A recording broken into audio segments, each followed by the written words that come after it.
Roland, right? Yeah. Yeah. Yesterday was Dwight Yoakam. Yesterday was Dwight Yoakam. Yes. Roland's picking the music this week. Yeah, I don't know how that decision was made. Hey. What are we in a club down the Jersey Shore? We're trying to broadcast to a lot of people, Roland. I was just saying. Hey. Like, Roland actually listens to that. Like, that's what's going on in his headphones when he's walking around. Yeah. That song's horrible. Well, it's Bruce Springsteen and I think Sherry Darling, right? I guess. Live? Yeah, it sounded live to me. That's the actual recording. Man, it sounds very bassy in this new studio. Yeah, it does. What about much. the bass? The bass. It is very bassy. All right. Well, that's how we start with Bruce Springsteen and Sherry Darling. Sherry Darling on WNEW. Yuck. Awful song. What did he do yesterday? Dwight Yoakam? Dwight Yoakam. Yeah. Which one? A brand new Dwight Yoakam? Yeah, it was the new one. It wasn't even like one of the classics. It was the new Dwight Yoakam. Oh boy, I thought it was a good idea to start the new show, the Opie and Jimmy show with a song every morning, and now I'm starting to second guess that shit. Maybe we should just put together some boring intro that they get hear a million times in a row. Roland's gonna stop it I think he might. after 2 days. And then he's not here to defend himself. Where is he? Just tell Roland his week's over? Yes. That's it for Roland. Yeah. Terrible. He's one more day, maybe. One more day? Well, he's already got 50% of the week done. Let's give him a chance to redeem himself. But did he even hear his song? Is he sleeping somewhere? Is he? No, he doesn't. Is he on a fire escape because he got locked out again? Is he on a subway getting high fives? What is he doing? Where is he right now? I'm asking. His stupid Rangers lost last night, so that makes me very happy. But he's not in here to maybe explain why he wanted to play Sherry Darling? No, he's not. So we just get to suffer through it. We suffered through it. Suffered through Dwight Yoakam yesterday. I can only imagine what he could possibly have in store for tomorrow. I was never a big fan of Bruce Springsteen, and then I finally saw him though about probably 3 years ago now. What a fucking showman! What a great live show! He was great at the Apollo. I saw him at the Apollo. And you got to see him at the Apollo. That's Amazing. right. I missed that show, unfortunately. He's amazing. He's a great live performer, but he's one of those performers where he's amazing in concert, and to watch him perform, it's like, wow, I can't believe he's still doing it, and he's doing it at this level. Right. But the minute, if you're wearing headphones and Bruce Springsteen comes on through your headphones, you go like, I can't do this. There's a few songs I can listen to that I really like, but the ones I really like, and the ones I don't like, it's like being fucking a pen stuck in my ear. Give me one you really like. I'm on fire. I like a lot. Really? Yeah.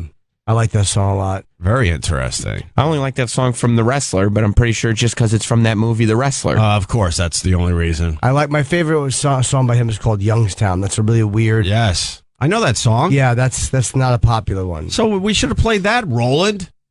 He likes this one. Says Roland says he is half a block away.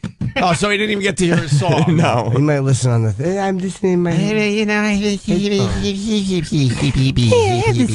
I'm on fire. That is a good song. Yeah, that's a very good one. Ooh, I'm on fire. Like Baby Born to Run. Yeah. Hideous. Hideous for Born to Fucking Run. hideous. What about Down in Thunderland? I don't even know that one. No. No. Me neither. Or Jungleland. What am I saying? Dunderland? I went Thunderland because I was thinking Thunder Road and Jungleland at the same time. Give me a break. I'm morning. Shut up. I didn't even notice that song. Jungleland's a great song, actually.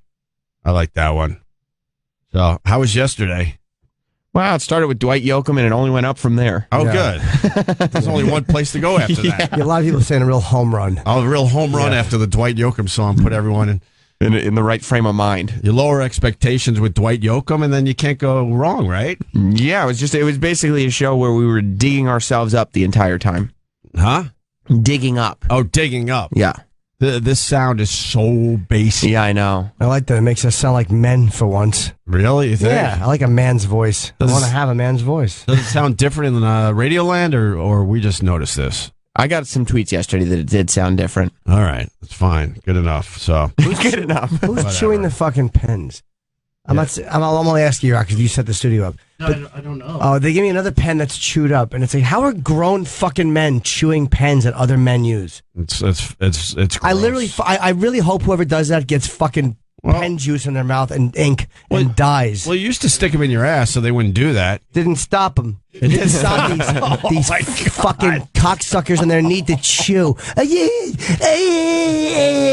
They got to chew their little pen. What do you think that's based on? Who fucking knows? What mental illness is that one? You have to chew pens. OCD or just some kind of fucking nerve. Or it's just a habit. It's just a habit. Yeah. Just a fucking habit.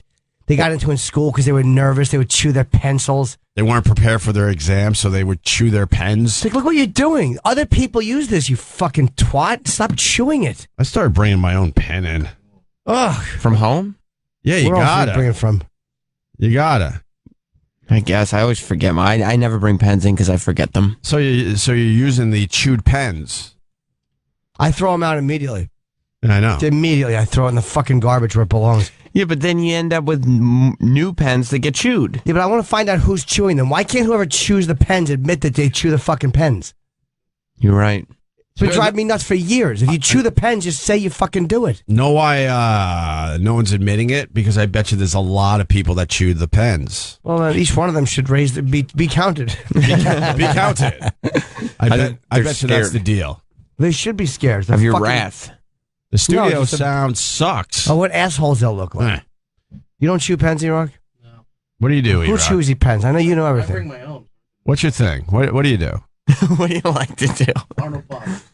You try to make your dick disappear in the bathtub? Is that you? Or was that just me? Or when there's I a was kid in there growing with him. up? Okay, anyway. Oh, there he is. The man of the hour. Do you chew pens, Roland? Right, rolling. Who chews the pens? 6. Ew. No, Oh, okay, good. Huh? I thought you like dessert. You chew dessert. That's hilarious. It's hilarious. I'm not here for the comedy. Sherry Darling, really? Well, I want an episodic song, but it's like 10 minutes. Like my favorite is Incident on 57th Street. Incident on 57th Street. That's my favorite, but it's like You know, 9 we used minutes. to live on. We used to work on 57th Street. That must have been a big deal for you. Yes. Was that song based around the area we used to have the studios? Well, he plays the two characters there that he wrote about. Well, what part of 57th Street? I'm going real local here. You don't even know as a Springsteen fan? No, he said 57th Street, so I figured there it is. Where did the incident take place, though? On Yeah. 57th Street. What was the incident? It's about the guy and the girl, they met, and then the journey begins. So you got Rosalita, he wrote about it.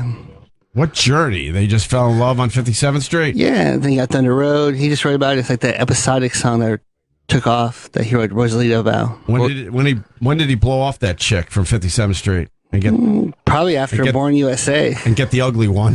Tunnel of Love. Tunnel of Love. Yeah, that's the divorce album. Oh, really? Mm-hmm. That's when he was married to that really hot blonde. Blonde, yeah. Julian Phillips, I think. And then he went ugly. Bruce Springsteen went ugly. No.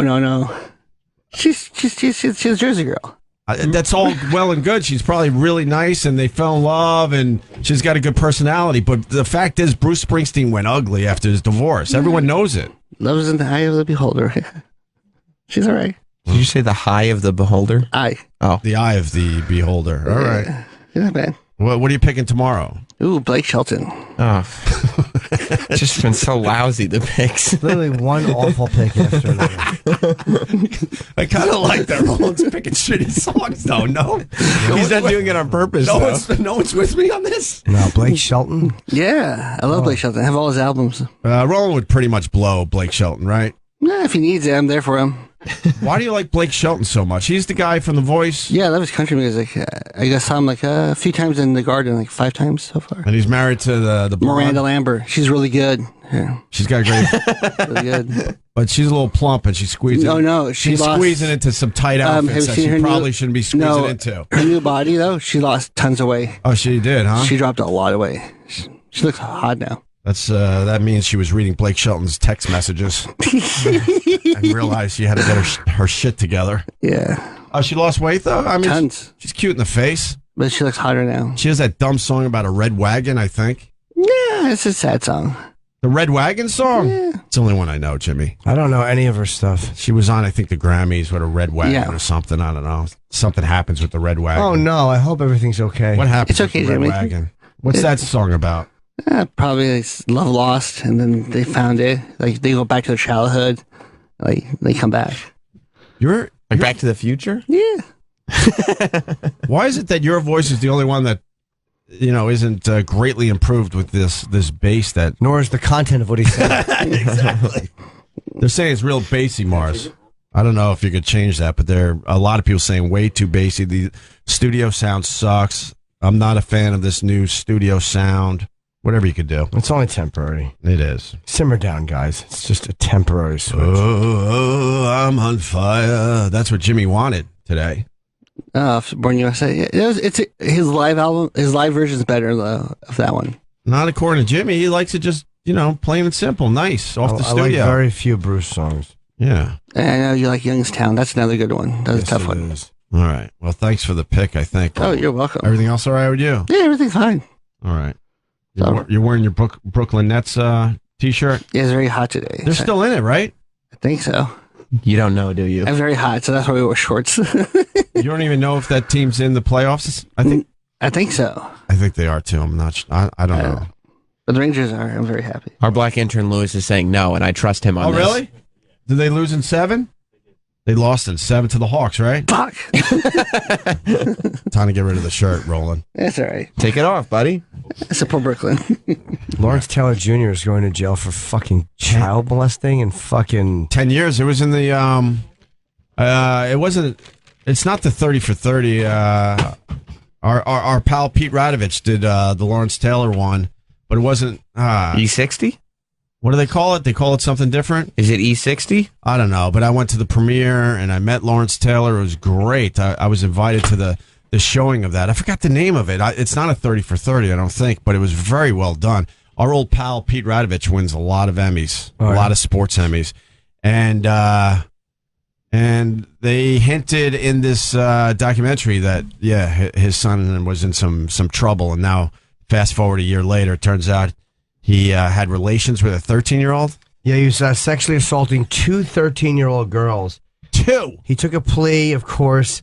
I don't know why they always, maybe because anything can happen at a trial. Yeah. He only got 10 years with 20 years probation.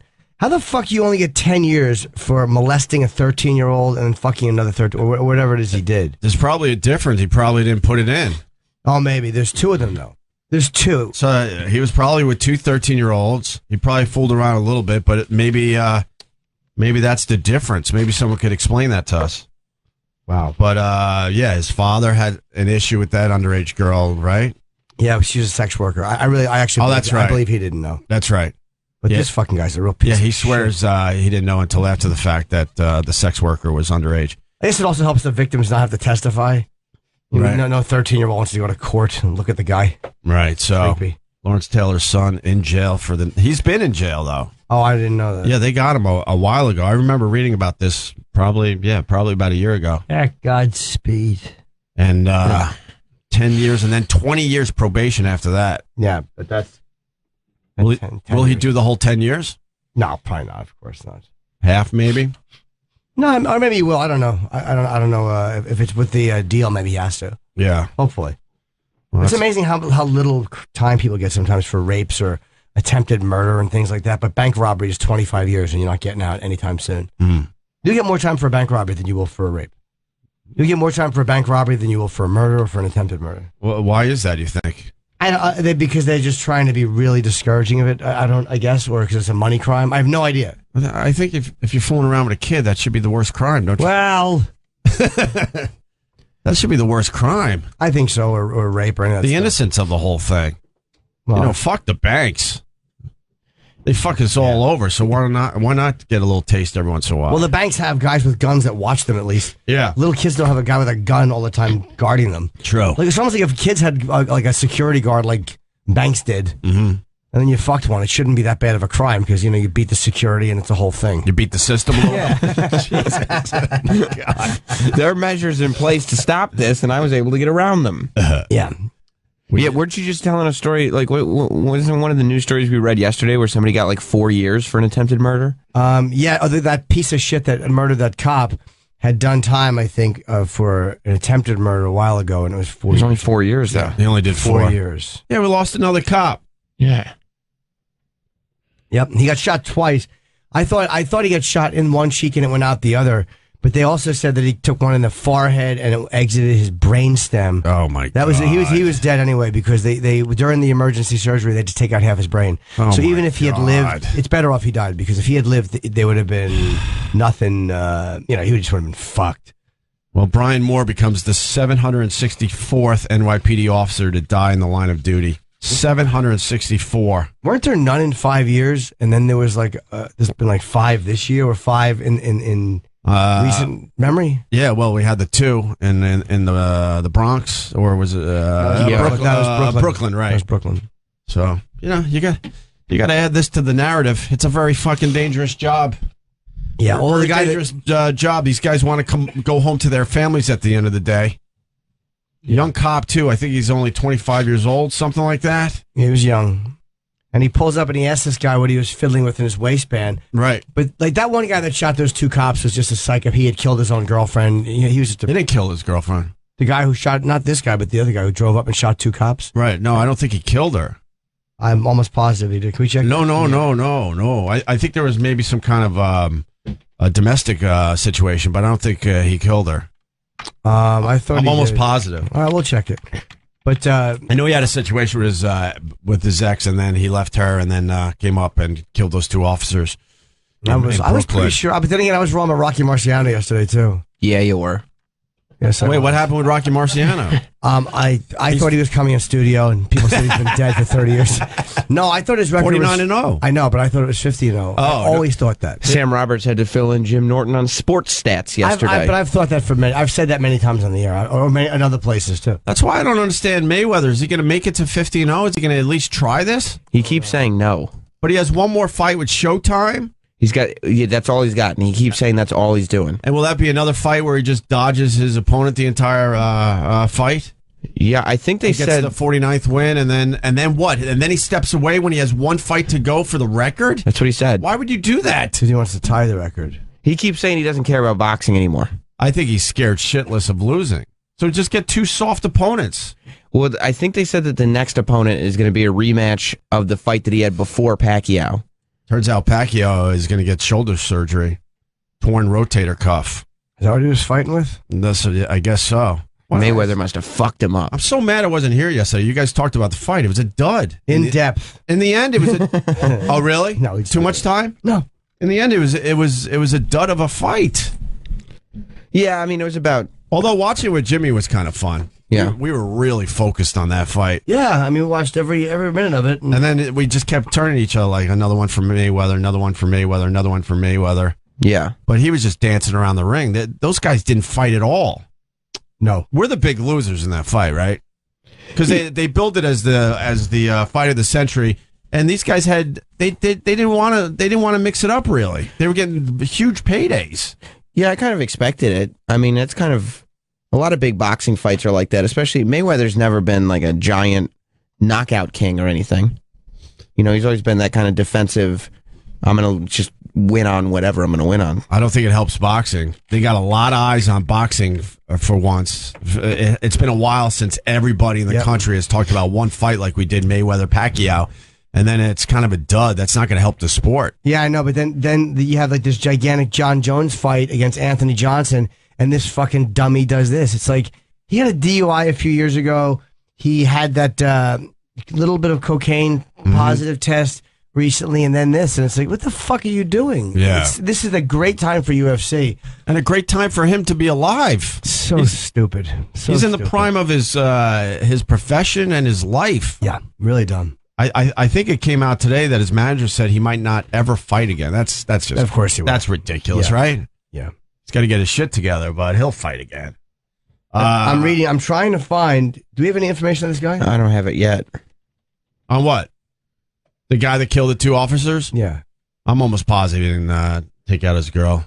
Maybe someone could call the show. I don't even know how you... In Baltimore. If I remember right, yeah, he's from Baltimore. Right.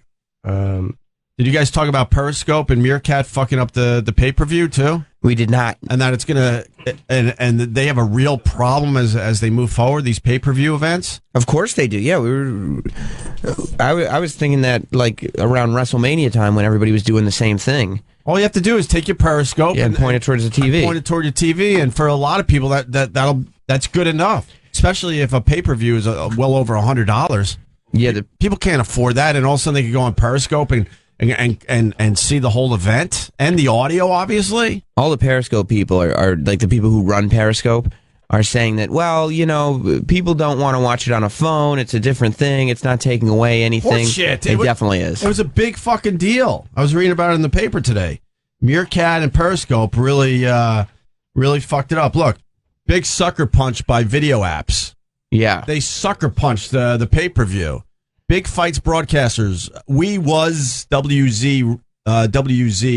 WZ, robbed by these guys. And then they show Periscope, Meerkat, and live stream. So, legal notices sent from HBO to take down streaming of Game of Thrones banned by NHL. So they're already trying to do something about this. Periscope got in trouble with HBO and Game of Thrones. And I guess the NHL has already acknowledged and said, whoa, you see someone periscoping an NHL event. But how do they ban that? I guess they just... they can take them down they just delete as they go. They probably ban your account if they see you periscoping the NHL. But then you just start a new one. He shot his ex-girlfriend. Sorry, he didn't kill her. He shot her. Yeah. Okay. Yeah, I didn't think she... yeah. I did. You know what? I didn't know that he shot her. He did shoot her, yeah. So... Meerkat, HBO warned it about posting Game of Thrones material banned by NHL. Same thing. And then Livestream has strict copyright rules like YouTube, and content is removed through automatic censoring. So they're going to have to figure that shit out. There has to be a way to do it. There's got to be some kind of electronic signal they can send it and that just won't let it through. Oh, there's too much money at stake. They will absolutely, make sure this does not happen again. But supposedly for the big fight, everyone was periscoping. Oh, yeah. Even though the numbers were ridiculous. And, I think in the end, probably most of those people that got to see it on Periscope probably weren't going to get the pay-per-view anyway, for whatever reason. Maybe they just couldn't afford it. Yeah, or they were out. They were doing something else. Yeah. But I don't understand why Mayweather wouldn't go for the 50-0. What is that about in the end? I think he wants... He's so fucking close. Yeah. He may. I mean, he might just be building hype for it, but... I mean, he pops 49-0, and he's going to sit there and say, I'm going to retire, or it's going to eat away at him, and he's going to go, you know what, I got to go for it. Fuck it. Every pre-fight interview that he had, he was talking about the fact that he doesn't love boxing anymore. Sometimes they say that just to make the next fight more interesting, though. Yeah. Sometimes they just to get some kind of hype, going like, oh, no, is he going to fight or is he not going to, Yeah. I mean, boxing needs him to. There's only Pacquiao and Mayweather are the only stars in that entire sport. I cannot at this point name another fighter. I used to Klitschko. know. I mean, that's the. I know a few. Jimmy's not many. No, I mean, I don't watch it at all, dude. I know way more UFC fighters. I used to know a lot of boxers. A lot. There was a time you watched every one of these things. Oh my God. Yeah. I watched Kid Chocolate on NBC a couple weeks ago when they did that Friday night or Saturday night fight thing. What is what's Kid Chocolate? He's some black guy and he called himself Kid Chocolate. It's got sleepy stuff in it. That's what Kid Chocolate is. Oh, gee. Yeah, you put a little sleepy stuff in it. Oh. Have a cocoa bunny. Hey. Yay. Fall asleep. Rub your bottom. Stop it. Shut up. Shut up. Cock blocker.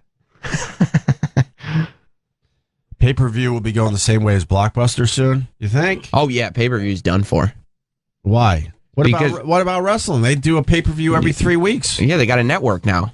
So they don't do pay-per-view as much? I mean, they do them, but you subscribe to the network for $10 a month and you get all the pay-per-views. That's when the WWE lost me, though.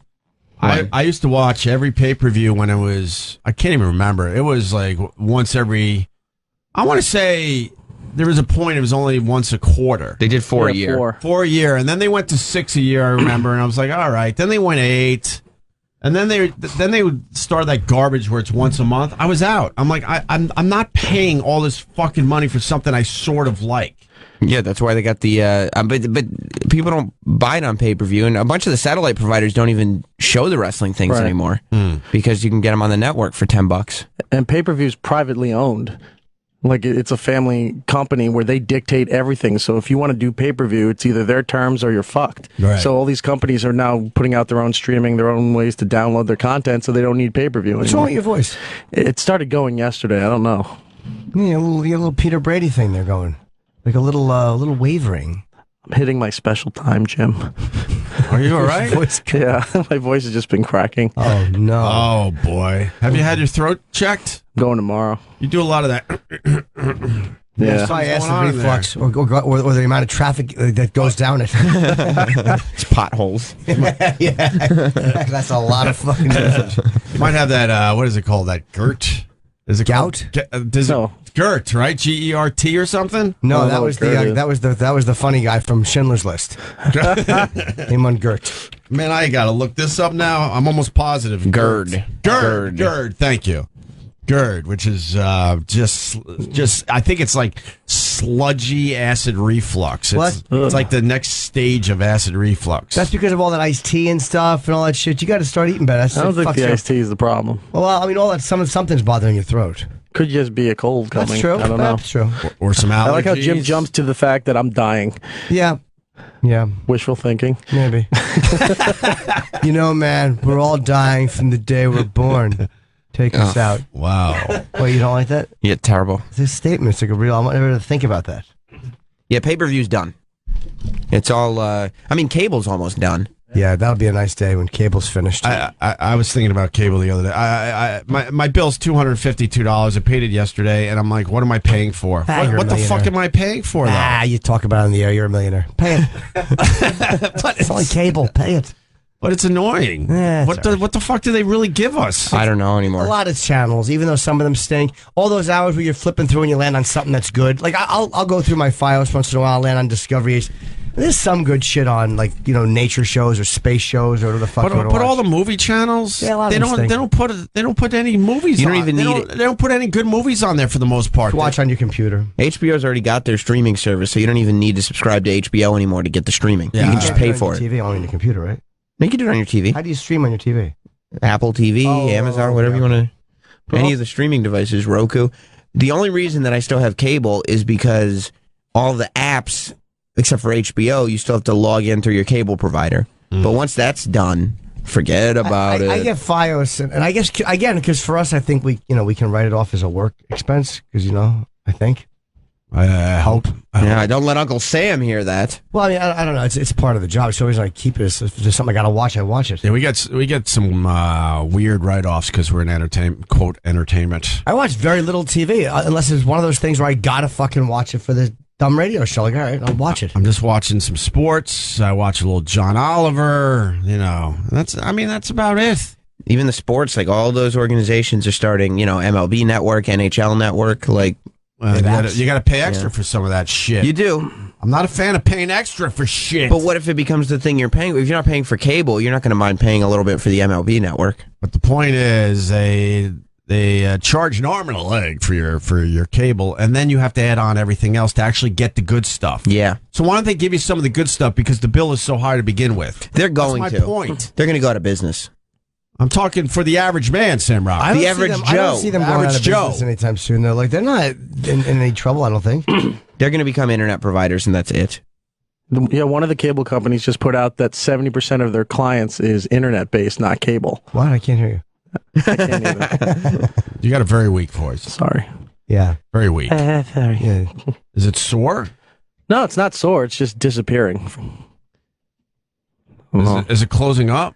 No, not yet. Again, much to Jim's chagrin that I'm not dying. I don't want to see you die, Rock. I just want you to suffer. Maybe get your act together a little bit. A Yeah. little bit. All right. Someone else is saying that John Jones is definitely not going to fight anymore. That's not. Well, How could anybody make that statement? Exactly. Who's it? John Jones. You're on the phone. There's no reason that he wouldn't fight again. He just hung up as I wanted to go to him. Yeah, of course You got scared. But it says, manager says John Jones might not fight again, and then there's another guy saying that. So what is this based on? He's probably very depressed. He's probably mad they took the title. But, what do you want, dude? I mean, come on. You got a big defense at this UFC event coming up. It looks like you're hitting right. I mean, I guess you're innocent until proven guilty, but Probably feels bad that he hit a pregnant woman. I mean, broke her arm. He's lucky. It's better if she's Can you alive for her imagine? own reason, but he's really lucky she didn't die. I'm sure she's fine and the baby is fine, but that's scary. Yeah, if that's hitting not a wake-up anyone, call. hitting anyone is bad. But I mean, then you realize she's pregnant. That's bad. Yeah, the little guy got all knocked around in there. The little water all jostled. I feel so guilty. As John battles this next challenge in his brief career, questions are abound as to what his role in MMA will be going forward. Given his lengthy history of poor choices, the thought of Jones never fighting again is gaining momentum by the week. But what does that even mean? Fighting. It's not, though. They say that, but it's not getting momentum. I haven't heard that until just now. His longtime manager and confidant went on the MMA Hour on Monday to discuss his client's future, and in what some might call a shocking revelation, he said Jones may never fight inside the octagon again. It could very well be the last time we've seen John Jones in the octagon. I think John Jones is going to focus on John Jones. I think he's going to take the time to do whatever he's got to do, and if it's the last time we've seen him fight, it's the last time we've seen him fight, and I'm okay with that. You know what? That's bullshit. I don't even need to read anymore. Bullsugar. Good.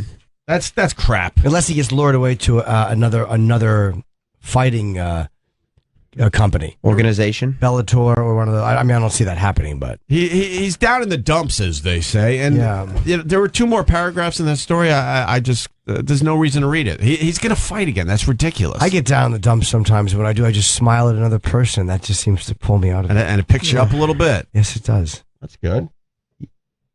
Don't you agree? No, I don't agree. I think that's good. I mean, it's good in principle, but it's ridiculous. It's made up. Sometimes when I'm down in the dumps, I smile at someone else and it brightens my day. It's not made up. It's the way I live my life.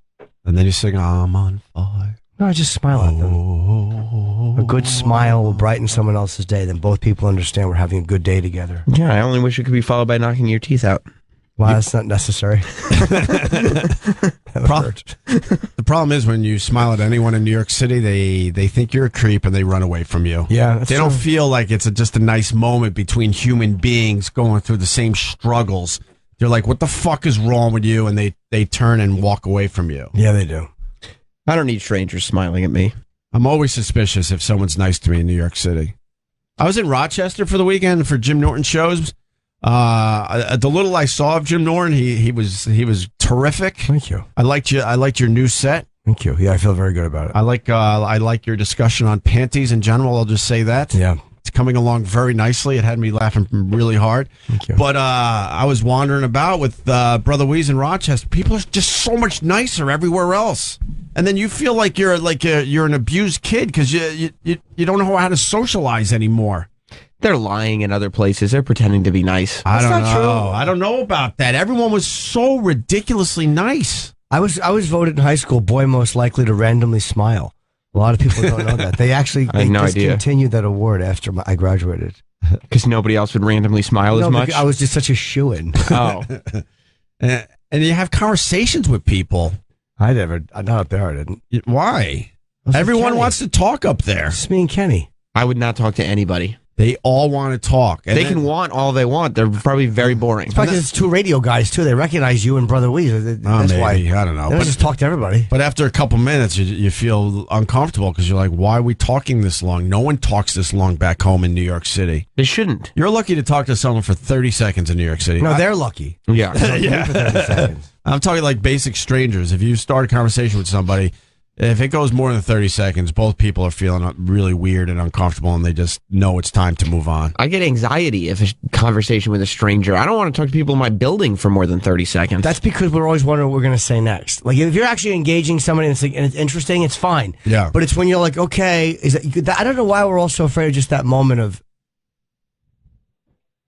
silence. That's what everyone's afraid of. Yeah, I was just so uncomfortable. But that's what everyone's afraid of. I was ready to go. Just say anything. I know on the radio it's not good, but everyone gets so scared that like they rush things, they force conversations, and it's like it's uncomfortable because they're all so terrified of.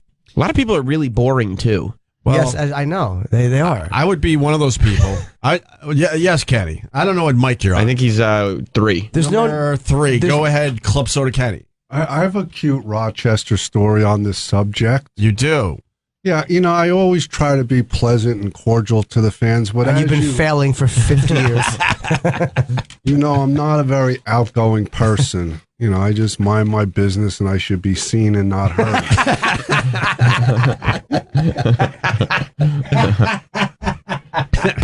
So, but a lot of fans at the clubs, they say hello to me and sometimes they want to take a picture.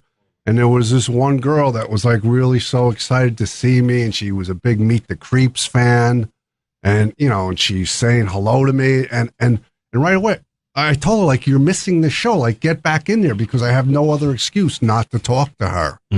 But she goes, I got to go to the bathroom. Then on the way back, she's like trying to talk to me, and I got nothing to say but like one word answers. And starting with C and N. She said that you're very depressing to talk to. Well, we all find that out. That's a good compliment. She read our note. We asked her to relay a message to you. Yeah. Thank God she got to it. It was an intervention. Yeah. So I was feeling some of those good vibes from Rochester. So yesterday I was like, I'm going to try to bring a little of this home to my home city. So I'm outside Juice Generation, a place I frequent often to get my vegetable juices. And I noticed who was I with? I was with my son. And I noticed that the guy was hanging outside Juice Generation with the exact same drink I had. So what? And I'm like, two guys holding cum. So I was like, hey, you got a Mr. Green Jeans too. Do you know? And he was like, yeah, it's my favorite. And I'm like, yeah, I really like that one too when I need a little substance in my my juice drink. And he's like, yeah, me too. And then I'm like, all right. Yeah. You got a Mr. Green Jeans too? I absolutely said that. Captain Kangaroo would ignore you if you said that. I pointed like, That was great. Yeah. I pointed at it too, like, oh, you? Oh. Yeah, I would have walked around a block to avoid that conversation. And then I walked away uncomfortably, and I was like, what am I doing? Just go back to being a fucking miserable New Yorker like everybody else. What are you trying to do? Just mind your business. Why are you trying to buck the trend? No, you know what? There's a little honesty in that. Cause if you just said two things, here's the problem: is we feel the need to keep it going. Like if a guy just said to you, "Hey, you have Mr. Green Jeans too?" Yeah, I like to have a little something in my juice, and then both people were comfortable going, "Okay, yeah, we're done here." Oh no, it would be fine. It was a slow fade away, and then it was weird and awkward. I'm like, wow, why did I do this? This is really stupid. Yeah, because if you're ending the conversation there, why bother to start it at all? Who cares if you have the same drink? It was because I just got back from Rochester where everyone just talks about shit because I guess their lives are slower paced. It's the wrong way to be. So I'm like, all right, why don't I bring some of those good feelings home with me, and maybe I could start something in my life in New York City. Maybe I could start some conversations. There's time I could be wasting. But you don't have to have a long conversation, members. That's the problem. Is the end of the conversation. Oh, that's God, fine. It was horrendous. Hey, you have Mr. Green Jeans too? Yeah, I kind of like him. They had this thing. All right, cool. Be good. Yeah, is the end. And that's a very lovely little moment between two grown-ups. It isn't. Shut up, it is. I like to discuss a beverage once in a while. Two healthy men talking. It's not It's lovely. the world's a friendlier place nice. when you do that. Yes, it is. It's friendlier. No, it's not. I start beverage chats all the time. Papa Joe, me too. Yeah. You nut, you. I think in my head I'm fast forwarding, and now fast forward about a week we're throwing a frisbee in a park or something. I got a new friend. That's the pressure. When was the last time you made a new friend? I make new friends every day. I say there are no strangers, only friends I haven't met yet. Yeah, you don't say that. I do say that all the time when I shake hands with a person for the first time. It's not making a friend if you call them and have to pay them. You raised an interesting point. That was really classify our friends differently. That was extremely hurtful. My God. No, but he's not wrong. I consider a young lady who'll dip her feet in my mouth for $200 a friend. A friend. You say that she's just a paid for. Yeah, she's an employee. Fair enough. It's very strange to try to make new friends at this age. The minute and I was okay with it, but having the kids and you're in these playgrounds a lot, so you're standing next to your kids with a father or a mother and just having small talk every single day. It is so weird. Yeah, and those conversations go nowhere either because I'm not in Rochester. Everyone is like thinking, "Oh my God, what do I got to do after I leave the park? Oh, I got to do this, I got to do that. Oh, blah blah blah. I got to get ready for tomorrow. I got meetings." That's all everyone's thinking in their heads instead of just slowing down and just taking it in. Or it's harder to pretend when you get older. Like it's harder to pretend you're interested in a stranger. Like most strangers, especially like when you're, it's like it's hard to find someone who's going to say anything that you want to hear. Like I don't want to hear a guy talk about juice. Anybody who's got time to slow down and just have a conversation with a stranger is probably boring. Nah, that's what you say. Your generation with your periscoping and all these things. I get down to job site, I talk to Teddy. Hey, Teddy, how's the wife? The same old thing, Joe. I listen to what do you know? The conversations people have on the train with their train friends. That's the worst. I used to have fucking horrible. I used to have train friends though. Oh. Yeah, you and a buddy and a young lady. There's nothing wrong with that. It's the train. Not that kind of train. Oh, no. That was a different. Again, 2 separate pages. Okay. Yep. I used to get on in Huntington there, and I would get very excited to see some of the same people. And everyone sits in the same fucking car in the same seat, and if you're sitting in their seat, they get really mad because they're like, "That's my seat," and I'm like, "Oh, I didn't know that. I'm sorry." Excuse me, Mr. Ferguson. Yeah. I used to have train friends. One of my train friends was Mick Foley. I mean, that's cool. That's Mick Foley. Yeah. Me and Mick Foley more than a few times would be on the same empty train going to New York City. Yeah, that's dope. That's cool. And we went from like kind of nodding and waving to kind of sitting across from each other and talking the whole way into the city. It was kind of nice. I liked it. But if I see somebody awesome on the train, then yeah, I'll talk to them. But I have to change cars every couple weeks because I start to see the same people and they are talking to each other. Who remembers what car you get on, you fucking psychopath? I just get on the train. I never know what car. Well, because you don't do it every day. That's a good point. These are the hardcore commuters. Yeah, that have been doing it for true. so long. They need that pattern, I guess. I zip around yesterday. I take the A, the C, the E, the 1. What do I know? I'm all over the train. These people are arguing about Israel and all this nonsense at 5:30 in the morning. Well, you call it nonsense. I call it important business. It's 5:30 in the morning. I don't want to hear two middle-aged men talking about Israel. You don't They're hear not Jews. Go ahead. You don't like Anti-Semites? Jews? They weren't Jews. Sam doesn't like Jews. They might have been Jews. I don't know if they were Jews What or were they not. saying about Israel? I wasn't paying attention. Yes, you were. I'm tweeting Huffington Post right now. That's right. Sam doesn't like Jews. Sam, I don't need to hear these Jews talking about Jew things. That's nice, Sam. I'm being taken way out of context. About a silly thing like Israel. They're probably pointing at your hair going, we recognize that. According to Mike Tyson, you have very Jewish hair. He also said I was a black motherfucker. No, he didn't. Yes, he did. No, he didn't. Yes, he did. I don't think he said that. Well, you can think whatever you want. Yeah. You go have a conversation with a stranger about it, about Juice and Mike Tyson. This whole thing's a fuss-a-cluck. A what? That's why you don't talk to strangers, because one of them might end up saying that. Yeah. So, that was it with the dumb Juice. Oh, come on. It's just what Sam was talking about. Yeah. What else is going on? What else did I miss yesterday? We had... How was Jamie Jasta? It was good. I mean, Jamie's a good dude, man. I enjoyed chatting with Jamie. We had the guy Troy.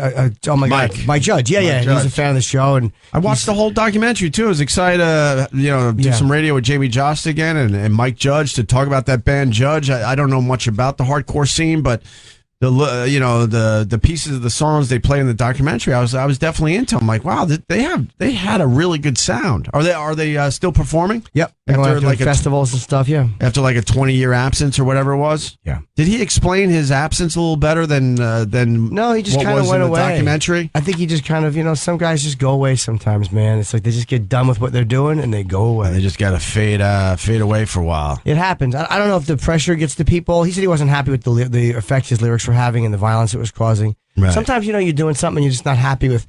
Me as a stand-up, if people were fist fighting in my shows, you'd be excited. I certainly would be. You would be like, this beats the napping that I'm getting used to. You'd be like, this is working. Yeah, you want them to do something. I mean, you want them to start some kind of a buzz. We have Marc Maron today, and we also have Greg Proops, who has a book out. Yes. We just got your book, Greg, so I apologize in advance. Or maybe we had it last week. I don't know. I'm reading Rhonda's book. Ronda Rousey's in next week. Her book is fucking excellent. What's her story? Well, I mean, what are we learning from the book so far? It's just in depth about her relationship with her dad. What was the problem with dad? Nothing. It was good. It was very good. Good. It was a great relationship. And the suicide of her father was really heavy. And what? It's common knowledge. Her father killed himself. I did not know that. Yeah, but she talks about it in the book, and it's really Was he sick or anything? He had a back injury. And was he a big athlete? No, just a regular guy. Good guy though. Those back injuries will fucking make a motherfucker, man. Yeah, make you think about it. But anyway, it's short chapter. I realize I like reading a book with fucking short chapters. Like I don't know why it's like a page and a half for a chapter. She has like 50 chapters or 80 chapters in the book, But each Feel like one's a you've- different thought. Like you've accomplished something too. I went through 4 chapters. I'm a chapter reading motherfucker. I'll get through one more chapter. Done. Yeah. As long as they're short chapters. Fucking short chapters rule. Let me knock out another chapter before I hit the hay. Yeah, exactly. And if you ever say it like that again, you'll be wearing coffee all over that douchey Steve Irwin shirt. You ever hit a 27-page chapter and you're sitting Oh, it's there? the fucking worst. Unless the chapter's called Having My Ass Eaten, then I want to read that for 27 You pages. start getting depressed because you're like, man, I just wanted to knock out one more chapter before I, put this down and go get a juice from Juice Generation and hopefully have a nice conversation with like somebody. a friend. What a horrible life. And have a conversation with a complete stranger. It's terrible. But you know how much people can't relate to our lives? Like, what did you do? At noon, I was done with work. So I went out to a Juice Generation after the gym. Most people are just fucking coming back from lunch. I think about that when I'm at the gym. I'm like, I'm done. Yeah. You know, Yeah. I mean, not just career-wise, but I mean, like, for my day, I'm finished. Like, that's a lucky place You to think be. about the little people sometimes? I just think that sometimes you forget how lucky you are to be doing radio and like, be done by fucking 10:30 in the morning. And we have no competition out there. Not at all. It's just We're us way and at the bottom. ladies. Oh my God. Jesus, Jerry. It's us and the ladies. So you're just picking up chicks at noon? Bunch of housewives. Yeah. Hey, you look like you're a good 250, 260. Why don't you come over? Step on my foot and break it and then leave. There's still a lot of women out there that don't work. That's my observation. Yeah. right. Having these weird hours where, like Jimmy said, we go to the gym and there's just a lot of ladies for the taking. And you're in a good neighborhood. And then so there's a it's- lot of ladies in the parks, strolling their kids around. There's a lot of ladies online at the Juice Generation. Because you're in a good neighborhood. A lot of women are taken care of. They don't have to go to work. It's all the men that Yeah. are working. Right. Ladies still have a long way to go as far as getting a job. What are you talking about? That's my observation. You live on today. the Upper West Side. It's not a realistic portrayal of what's going on. These ladies need to get jobs. You think it's just a bunch of lazy women? But man, do you feel like an alpha male? Because you're pretty much the only man that is out there. It makes you feel good about yourself. Good enough to start a conversation with a stranger about juice. That's right. I'm like, I'm a man and you're a man, and look at all these ladies that we can knock back. But do you knock back any of them? No. No. No. The Opster put up numbers, though. I do want to make that announcement today. Oh, good. The Opster certainly put up numbers Oh. this time. I haven't sunk my prick in a broad in quite a while. Huh. At least you still know the verbiage. Yeah, I mean, occasionally I'll do a little necking, but I haven't just sunk my prick balls deep in a broad in Well, it's been quite a while. How long? I don't know. I literally was trying to think of it. It has been a while. Is that a purposeful thing? Yeah, it just hasn't happened. I mean, I've gone out on a lot of just dinners and stuff, but Well, when you say it that way, that might be the problem. You might want to soften the language a little bit, and then the ladies might be Really? willing to let you put it in, as the kids like to say. I don't know. It's part of it is just me not like whatever. I just haven't. Good for I you. haven't gone balls deep in a whore in quite a bit. I don't know why. No action in Rochester? No, not even nothing. Did you Nothing go? resembling action. Did you go for some action? No, not at all. Not at all. I chatted with a couple of girls on Tinder. It was just talking. It was like Is Tinder still happening? Oh yeah, absolutely. Especially when you're fucking lugging around a piece of prick meat like I got. Good for you. Put that out there. Put that into the universe. Thanks a lot. You understand? I do. You might want to put that on in your profile. I do. Well, yeah, nice guy, successful, lugging around a hunk of prick meat, looking at sinking it into a broad. Can you put that in your profile? I would bet money you would do better if that was in your profile. I couldn't do worse. On Grindr, I do very well. But yeah, no, I haven't fucked in a while, man. You miss it? Yeah, kind of, but not really. More in theory than in practice. I will again, but I'm just like, Yeah. Right. So there's little spells where you don't care. You want to help a guy out in Chicago? Sure. The Bulls beat the Cavaliers last night. Oh, the Bulls beat the Cucks. I was watching that. I was watching that game. You guys watching the NBA playoffs? No. If they were actually standing No. here playing, I would look down at the paper. No. Monday Night Raw was on. Cavaliers Yeah. with a big comeback. Wasn't looking good for the Cavs, and then LeBron had some turnover when they really shouldn't have done that. Who won? You just said it. I can't remember. The Bulls. Oh. It's gonna be. I think it's gonna be a good series. But the Bulls took the first game at the Cavaliers' home. Well, Dean Ambrose earned a spot in the payback main event, so I get what you're saying. LeBron James. Was that a bigger deal than the Capitals beating the Rangers 1-0? In the world of Sam Roberts, yeah. Okay. Let's say hi to Jack in Chicago. Jack. Hey, Opie. Hey. Had a question for Jim. Hi, Jack. Hi. I'm perusing Craigslist, and I came across this Asian massage place. And I was wondering if I could run by what they're saying and what I might expect going in. Sure. It says Asian massage, star massage, for a relaxing Asian massage, free shower, body oil massage, $40 for 30 minutes, etc. Here's what you can expect. You're going to go into a locker room. You're going to take off your clothes. You're going to put them in a locker that may or may not have bed bugs. You're going to put a towel on. There may be a line of guys. And then you're going to go into this like weird room. And you're going to lay on a fucking table that's like a weird rubber table. And you're going to be hosed off like you're a quadriplegic. And she may rub your dick and balls with a little soap, but it's going to have the sex appeal of a fucking hair washing and a shampoo. Why do they do the table? It's just a sexy shower? thing, and to clean you off. And It probably doesn't sound sexy if it's on rubber and like you said, they're not washing or playing. Well, maybe a with your little prick. bit. Sometimes they'll get on top with you. Sometimes, but a lot of times it's because the girl upstairs is gonna nosedive into your asshole with her fingers, and she'd like them to be clean.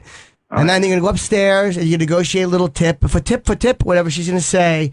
And then she's going to fucking pull your cum out and make your shower moot because you're going to have your own jizz all over your stomach. Potato flakes! And then they kick you out the door? Yes, and then they actually scoop it off with an oysterette cracker and you eat it. And then they tell you to beat it? What's the question? Well, the question is, should I go for like a $40 30 minutes just to feel it out and see where it goes, or should I go all in, pay $110 for hand massage?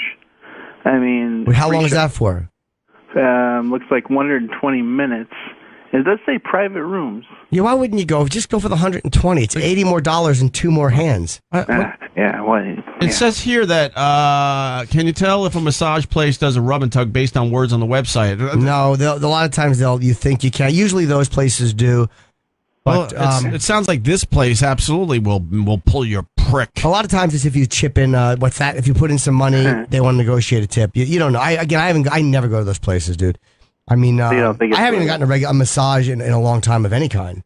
Okay. I may go to a place this weekend and get like a legit nice one.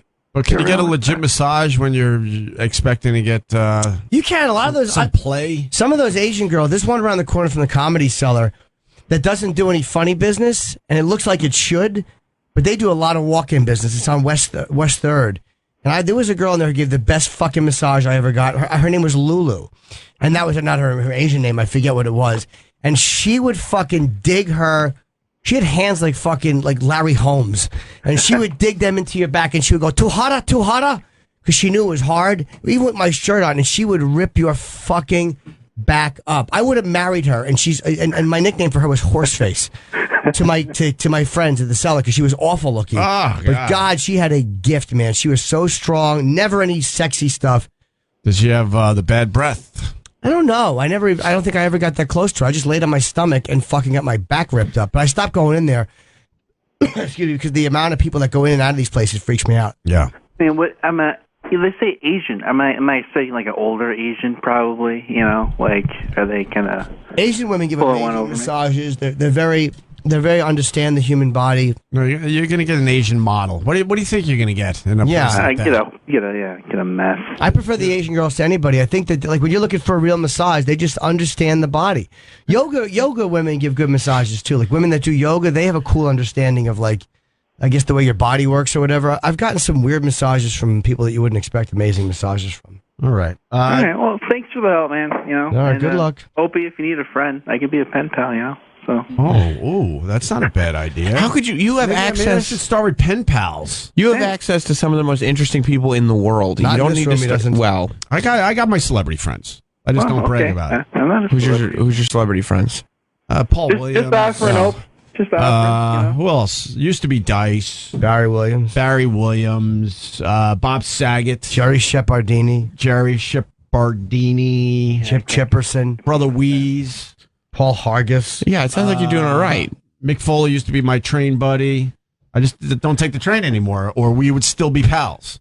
I don't know if he takes the train anymore either. He's one of those guys, though. You know, without the train, we're not pals. Unfortunately.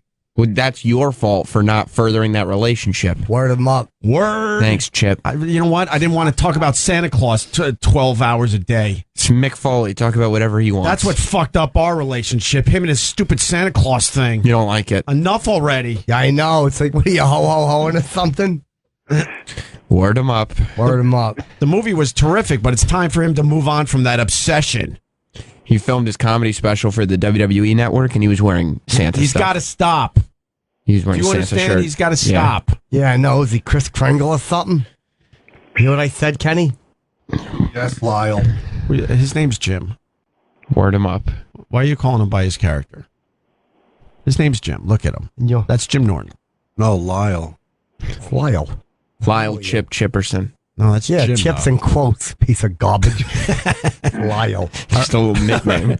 All right, Jack. We're heading toward a break, and then I think that means Eric's got to lean over me or something in this new It's studio. so You uncomfortable. sheath a pit. Let's say hi to Bill in San Antonio. Bill. I never say hi to Bills. I throw him right the fudge out. Words back is my least favorite thing ever. You know, like that. Hey, Bill. Jim, I thought you would have gave better advice on the rub and tugs, man. There was a lot of info there that guy needed. Like, they're going to ask him, "Have you been here before?" And he's going to need to tell them that he has, or nothing's going down. But wouldn't everyone?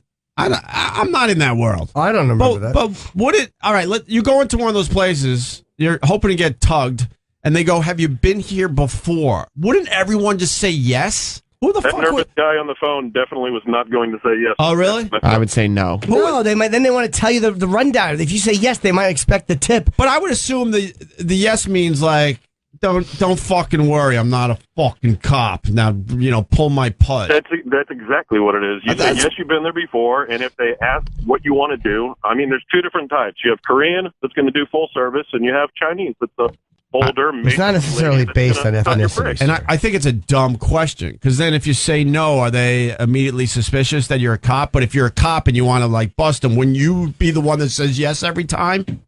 So that whole thing just seems ridiculous. Sometimes you got to use code words. Like, I'll lay there and go, "Why don't you rub my you-know-what? We'll talk about the first thing that pops up."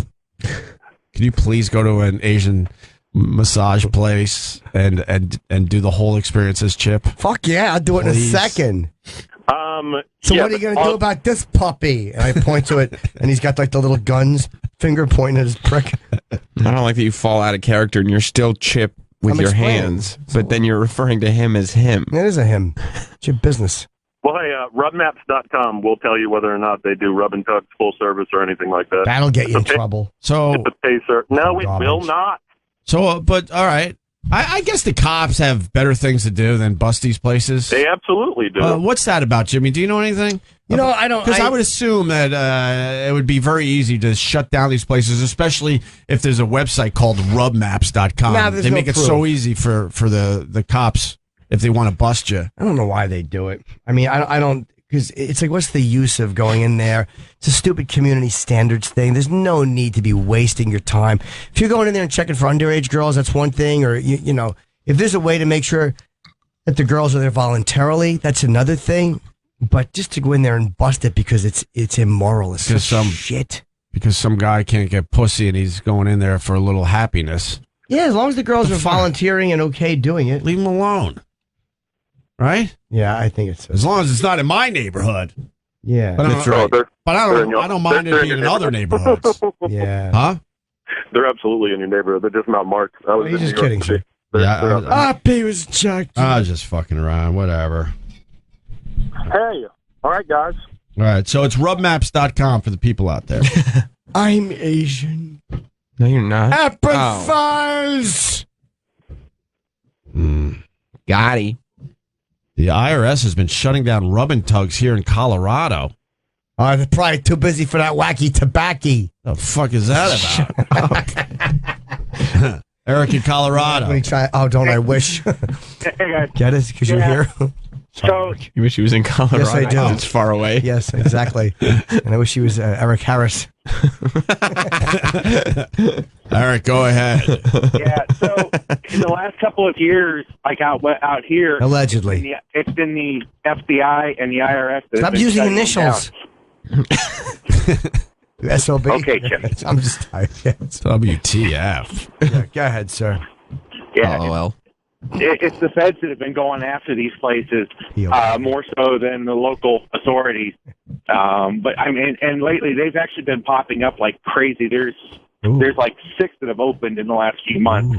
And you know, the way Jimmy describes these, they're so unsexy, and I'm glad that the ones out here are not, you know, that way. Most of them, it's extremely one-on-one. You go, you know, they give you your room to get undressed in. That's the same room where they'll do the massage. The showers are a little bit nicer than the way you was describing it. And it's, you know, the whole thing, you know, it's the same girl from start to finish. But there's the last few that have been closed down. They were raided by the IRS. They're going after them for not paying taxes. Yeah. All right, so just fucking legalize it. Yep. Well, and that's just it. Just, you know, make sure there's only one per block or something. Well, but legalize these things. Who cares? Make sure the girls are all clean or whatever. Make sure it's a clean establishment, and just then tax the damn thing. I think girls should be required to do that. Like I think, like almost like the Israeli military service. I think you should be required from the ages of 18 to 21 to work in a massage place, and then you learn how to use your hands and please a husband. Well, you see, a couple of years ago, Colorado changed the laws regarding the massage parlors that they have to be licensed. You know, all of the attendants have to be licensed, and they're kind of loosely skirting that, but they're, you know, so they're not harassing them as much, or at least the local authorities, and that's why I say it's just the feds that are going after them. I think legalization of Asian massage parlors should be all right. Yeah, I think you make I agree. I think you make it where it's not even obvious it's an Asian massage parlor, so people in the neighborhood aren't bothered by seeing that. Yeah, the sign should just be a smiling man. Yeah, make it discreet or something. So, I don't know. Whatever. Yeah. You guys are dealing with your pot and all the fucking money you're making. Holy shit. Why aren't the rest of the states waking up and doing this already? It's unbelievable. Yeah, it's very silly. Girls, the girl that showers you down always has big rain boots on. Oh, that says sexy.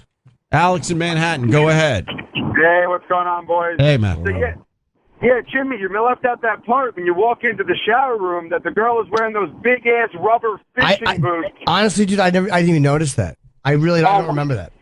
It is disgusting, but the worst is when you go out late at night with a group of guys and you all go down there and you're all getting showered down by the same girl, one after the fucking other. You know you're going to be on that same table. Yeah, that's kind of idiot. You guys go there as a group? Yeah. Oh, dude, you go out here. I go out after drinking. There's a ton of places in Midtown that are open till 1, 2 in the morning. You give them a call an hour before, say, hey, stay open for us, and they'll fucking wait. They got 6, 7 girls on call to tug you off. A reservation party of 5. There's 5 fucking fresh hands that are waiting for you. It's kind of nice. Oh, there's nothing better than an Uber to a hand job. You have to work on Wall Street. You have to. Oh, no, I don't work on Wall Street, but I used to be a high school teacher in Manhattan. So you'll see with that, guys. Punch it out. More than luck, Doc. All right, Alex. Shut up. With that, there was a cop on the line saying that they're starting to investigate the rubmaps.com, so be careful, people. Be careful. Yeah. They're on to it. Yeah. They're on to you. I think you should just leave them the fuck alone. Yep, I agree. People that just, you know. There's more important things going on. Oh, fuck yeah. Yep. And we'll talk about those things next. Marc Maron's coming in today. Greg Proops. And whatever. We got good stuff after Joe Clerd. Joe Clerd will be here. We got Kris Jenner kind of crying. Yeah, she was crying. Oh, God bless We got the clip. her. Yep. And we got that guy peeing. We got a guy peeing, yep. And we got Scott Weiland. Yeah, oh, yeah. Sounding like shit. He was Weiland. Are you sure what? Did you guys play that yesterday? No, we did not. We didn't get to it. Oh, my God. But Jimmy and I saw this shit. You know what else we didn't get Remember in Boston when he fucking... I didn't watch the show. He just didn't come to the... Well, that was the Jersey one. Or was he late in Boston, he too? He blew us off for an interview, so I don't... Oh, yeah. He blew us off for interviews. And then we were on the side of the stage, and that wasn't good enough. His people got really pissed and said something like, Scott demands that the stage is completely cleared before he'll come out here. And then he dramatically came out like he was like a zombie because he was so fucked up, in my humble opinion. Yeah, he does not look like he's in a good state. I don't think you're going to get sued saying Scott Weiland was fucked up in the show. I know. I've seen STP or STP. I've seen them probably 10 times. And 5 of the shows were absolutely amazing. And the last one was in Huntington a couple years back. That was a show that I attended. And, well, he just happened to be there, too, Billy Joel and his daughter. That show was amazing. And there was some high hopes, like, all right, maybe they could figure this shit out. Scott Weiland looks healthy, and his voice sounded great. And then, I don't know, a mere year or two later, he's back to his old ways, it seems. He sounded horrendous. Most people have seen the video, I would assume. And if you haven't, we got the audio of it next for the people. We also did not we were irresponsible yesterday. No coverage on the show yesterday of May the 4th Be With You. What? So today, I'm sure we'll cover Revenge of the 5th. Fucking think about it. Is that what they call it? Revenge of the 5th? Yeah. Yeah. Is the guac off today? Oh, my yes, God. It is. It is, right? Yes, it is. Oh, God, how embarrassing. What, Sam? It's just funny that you said that. It's just because it's like mean, but it's funny. It makes me laugh. How is it mean? Because it's their bit that they build up all year. Like, this is the bit. Oh, my God. Here's the flyer. Tuesday, May 5th, Covino and Rich, 1:30 p.m., Fishbowl, 10th annual Covino and Rich show, the Guac Off. Oh, my God. Join us Tuesday in the SiriusXM Fishbowl for a Cinco de Mayo celebration. Sample some guac and cast your vote for the winner of the 2015 Covino and Rich Guac Off. They were so pissed that we sabotaged it last year. Oh, was that a year ago already? That was a year ago. I forgot all about it after we did it. Yeah, me too. What did we do again? We had Roland decided to book some chef to come in here. Yeah. So he just took the chef's leftovers because he brought in guac. Yeah. And put the 2 containers into 1 container. Right. And then walked into the fishbowl and asked if he could enter his grandma's recipe. Yeah. And then he won. He won the whole thing. But they got so pissed. They were like, "Oh, he didn't really make this. This is against the Guac Off rules." Yeah. Oh, God. Yes, Kenny. Isn't that when Roland booked like a fancy chef and instead of food, he brought chips and dip? Oh, that was the day. That's a year ago. We had Steven Starr. That's us. Yeah. Let me tell you about Steven Starr. Chips and dip. Yeah. Another one of my celebrity friends. He made good on the guac thing. Oh, yeah. We should have our own guacamole contest. Yeah. How would it Fuck work? guac and roll. Steven Starr took care of me at a nice little restaurant down there in Philly called Pod. I highly recommend everyone goes to Pod. Really good. Have you been? I've been Asian fusion and Pod? Yeah, no, I got it. Asian fusion and a little sushi action. It was terrific. It was amazing. Near Drexel down there in Philly. Go see Steven Starr's restaurant. Guac Off is 10 years long, 10 years strong. So that was a year ago that we sabotaged the whole fucking thing. They were really pissed. No kidding. Rich wasn't. Covino was not happy. I'm sure it's a good show for a goof. It's a goof show, right? They just get silly for a day. They take it seriously. Do they dress the part with sombreros and stuff? Yeah, they have Jose come in. He wears a sombrero. Nice. It's a nice fun time. Why not? And then what does he do? He's like a rock and roll guy. He makes guac, and he was the one who was like to this day he's pissed. He takes it seriously. He's pissed. But isn't that what you should do with a guac off? You fuck with it. No, you should make the best guacamole you damn well can. Yeah, no. In terms of on the radio, yeah. Do they have celebrities? I guess they have in the past. God, I want to give these guys a big fucking plug for the guac off. Amazing. I'll be not listening later. What channel are they on? I don't even know what channel Covino and Rich are on. It doesn't even say in the flyer. Well, the flyer, I mean, they're very good at promoting in-house because the flyers are just for Sirius. But I don't know. I work here, I think. Technically. I technically work here. I don't know what channel they're on. Yep. I do, GH. What channel? What 1:30? Check out the guac off for these guys. They're on the Indie channel. I wouldn't know what that is. Don't be such a guac sucker. Is that a serious channel? It's really great. 102? Yeah. They start at noon, their show. You like it, right, Kenny? Well, yeah, I'm a dude, bro. You're a dude. You're an official dude, bro? What's a dude, bro? I'm Dude Bro Nation. Oh, yeah, I remember all this. We did this break. Chip, you're a nuzzy, right? Fudge, yeah. Okay, that's a girl. Should be rock around the guac. We should do that. Like rock and roll play and eat some guacamole. Yeah, why don't we just steal their bit? Let's just do a guac off. Make it Just our do it own. right now. Yeah, we'll go to a supermarket, grab some guac, and we'll declare a winner in 5 minutes. Yeah. Then we'll move on with some shit. We should go to break. All right, whatever. Doesn't have to be something amazing or profound. Just hit that button. The show will be right back. Right back. Sirius 206, XM 103. In case you missed it, this went down recently on Opie Radio. All right. In the meantime, you're going to go for the orgasm thing? Yeah. Yeah. All right. Just quick. Right. Okay. 20 seconds. Let me see. All right. This is Esther Koo. Wait, see? Are you on the floor? You want me to talk you through it? I'll just start talking you through it. Are you on the floor? I'm on the floor, That's yeah. right. All right. Take your cooter out. Okay. That's right. Put your fingers by your cooter. All right. All right. Yeah, rub it so fast. Rub it faster. Rub it faster. Rub it faster. Rub it faster. I think she's really going to do it. Rub it faster. Rub it faster. Well, my shoes are off. All right, Yeah. I think you'll be the greatest guest we've ever had if you do this for us today. Yeah. Can I win some sort of award if I do this? Yes. We have. I see somebody's bald head in the other room. Where? You know, I'm going to put this chair in the way so he can't see me. Where are you looking? To the right. Oh, you don't know which way I'm facing. No. I have no idea where you are. Can't see you. We do have a participation trophy in studio that we will hand over to you. Let me know when your cooter's out. I'll teach you how to get it wet. All right.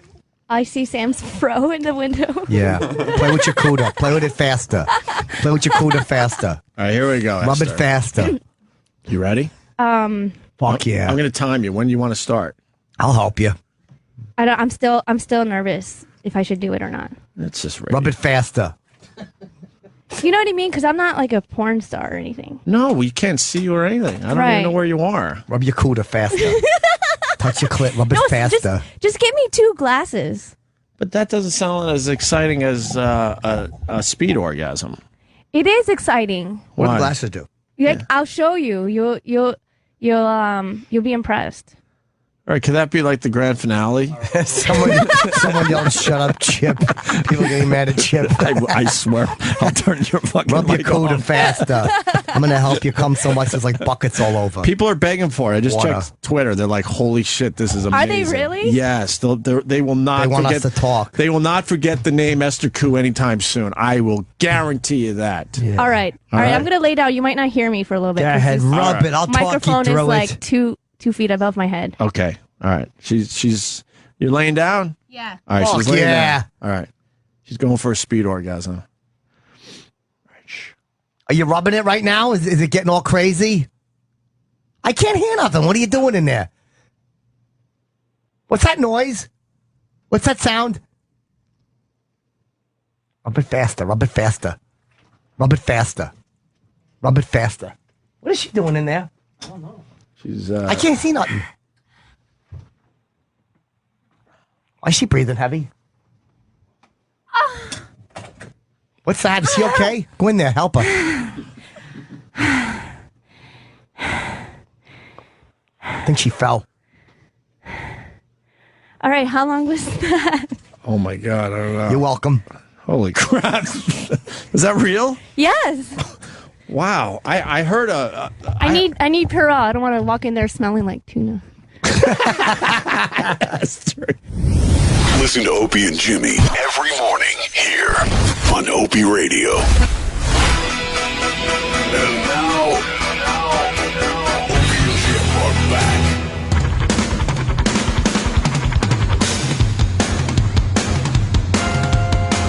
Yourself. What do you got, Jimmy? I wanted to plug before I forget. I just had tickets go on sale for Albuquerque, New Mexico. This is a benefit show, July 18th. It's a 100% charitable event. It's got something to do with people who have a substance abuse problems.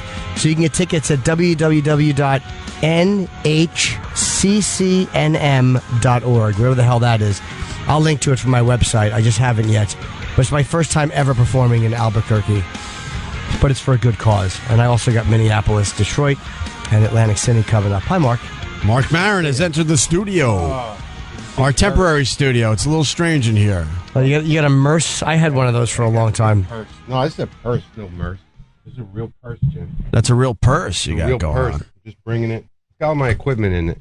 Oh, all right. Well, that's a little different. If you're carrying equipment, it's not necessarily. Yeah, but I can't walk down the street saying that. No, it's equipment. Is it your podcast equipment? Yeah, it's the On the Road podcast equipment. I'm going to go down to David Byrne's office. No. And interview David Byrne. Have you ever? No. Wow, can I go? I'm not even joking. I'll get coffee for you guys. He's one of those. I don't want to be on it. I just want to check him out. Yeah, he's one of those guys that came to me. His daughter listens to the podcast or something, and I know some woman's a friend of his. And I was like, oh, he's one of those guys where it's like he defined a lot of my life somehow. Yeah, I mean the Talking Heads were amazing, fucking great. I loved the Talking Heads for a while, right? For years. I mean, the first 5 or 6 records, they were solid. Did you saw Stop Making Sense, the documentary? I saw it when it came out. I went to the theater to see that. Me too. Okay. I went there. I just started dating some woman, or girl. I guess I was in college, and I'd spent the day on mushrooms, walking around with my friend Lance. So I was beat up. And that night, we went to see the premiere of Stop Making Sense up at the Coolidge Corner Theater, and I went with this girl. It was like the second date, and I was kind of tweaked out still. And we were sitting way in the back, and I didn't know her. And I remember that I dozed off during the movie, and I woke myself up because I farted. And I didn't know that girl. And, there's that moment where you're like, did she hear it? Did I get away with that? No. Yeah, and it didn't ruin the movie. I enjoyed the movie and the big suit and everything, but that's the memory I have about that movie is waking up to my own shitty sound in a movie theater with a date. How long were you? It's a great memory, though, to be honest. It beats saying we went and had fun. Yeah. True. Yeah. You got a story. I ended all up these dating years her. later. I ended up dating her for a while, so it didn't ruin everything. My story is I went with my brother in Huntington. That's it. That's all I got, and we had a great time, though. Yeah. I'm nervous about talking to him because he's one of those guys where they have this abundance of work. When you're a fan, you guys know you have musicians in here, and you're like, I love that guy, and then you really think about it, it's like, oh, I like those 2 records, and then you look him up, and it's like, well, he's done 90 since then. Yeah, sure. And the solo work, and you're like, oh, what the fuck am I? I've sat and listened to like Tool, like I had to interview Maynard. Nice. And I'm like, but I wasn't an angry kid when that came out. I don't know his shit. You don't know Tool? Not really. I love Tool, and I'm an older guy. I just missed it somehow. Yeah. So I crammed it all into my head. Like I listened to all the fucking records. But what difference is that going to make? Did you talk about the Bill Hicks angle with Tool? No, we talked about parrots.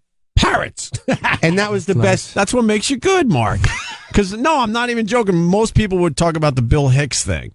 Yeah, he was a big fan of Bill Hicks. Yeah, and I know. He put his routine to music. Right, and there's a painting of him on Arizona Bay. Right.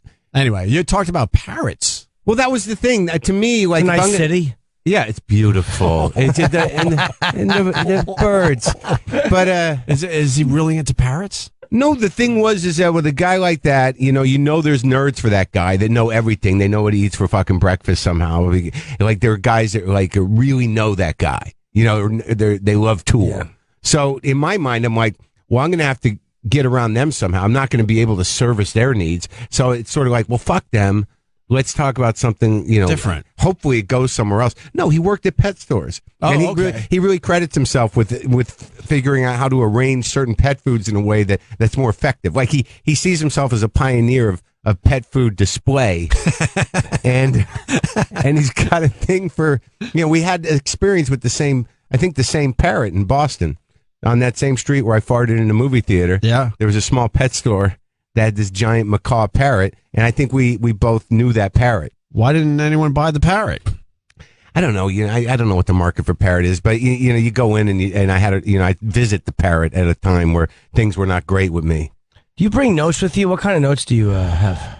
With you right now? No, in general, like when you're going to interview a guy like David Byrne, will you have a whole bunch of notes, or will you just write down a few thoughts? Or like I write down specific questions that I don't always get to. Oh, you get a bunch of stuff loosely on the paper. Okay. And I can barely read it.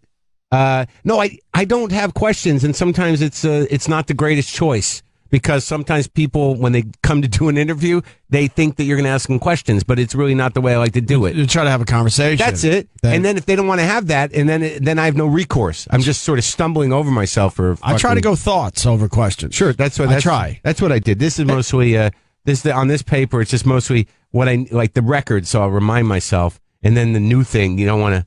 Things you want to touch on. Just things you want to touch on. Wait, right. I'm going to bring all this together, but I heard too many things in there. What do you mean you were visiting the parrot when your life wasn't going well? And how did that help you?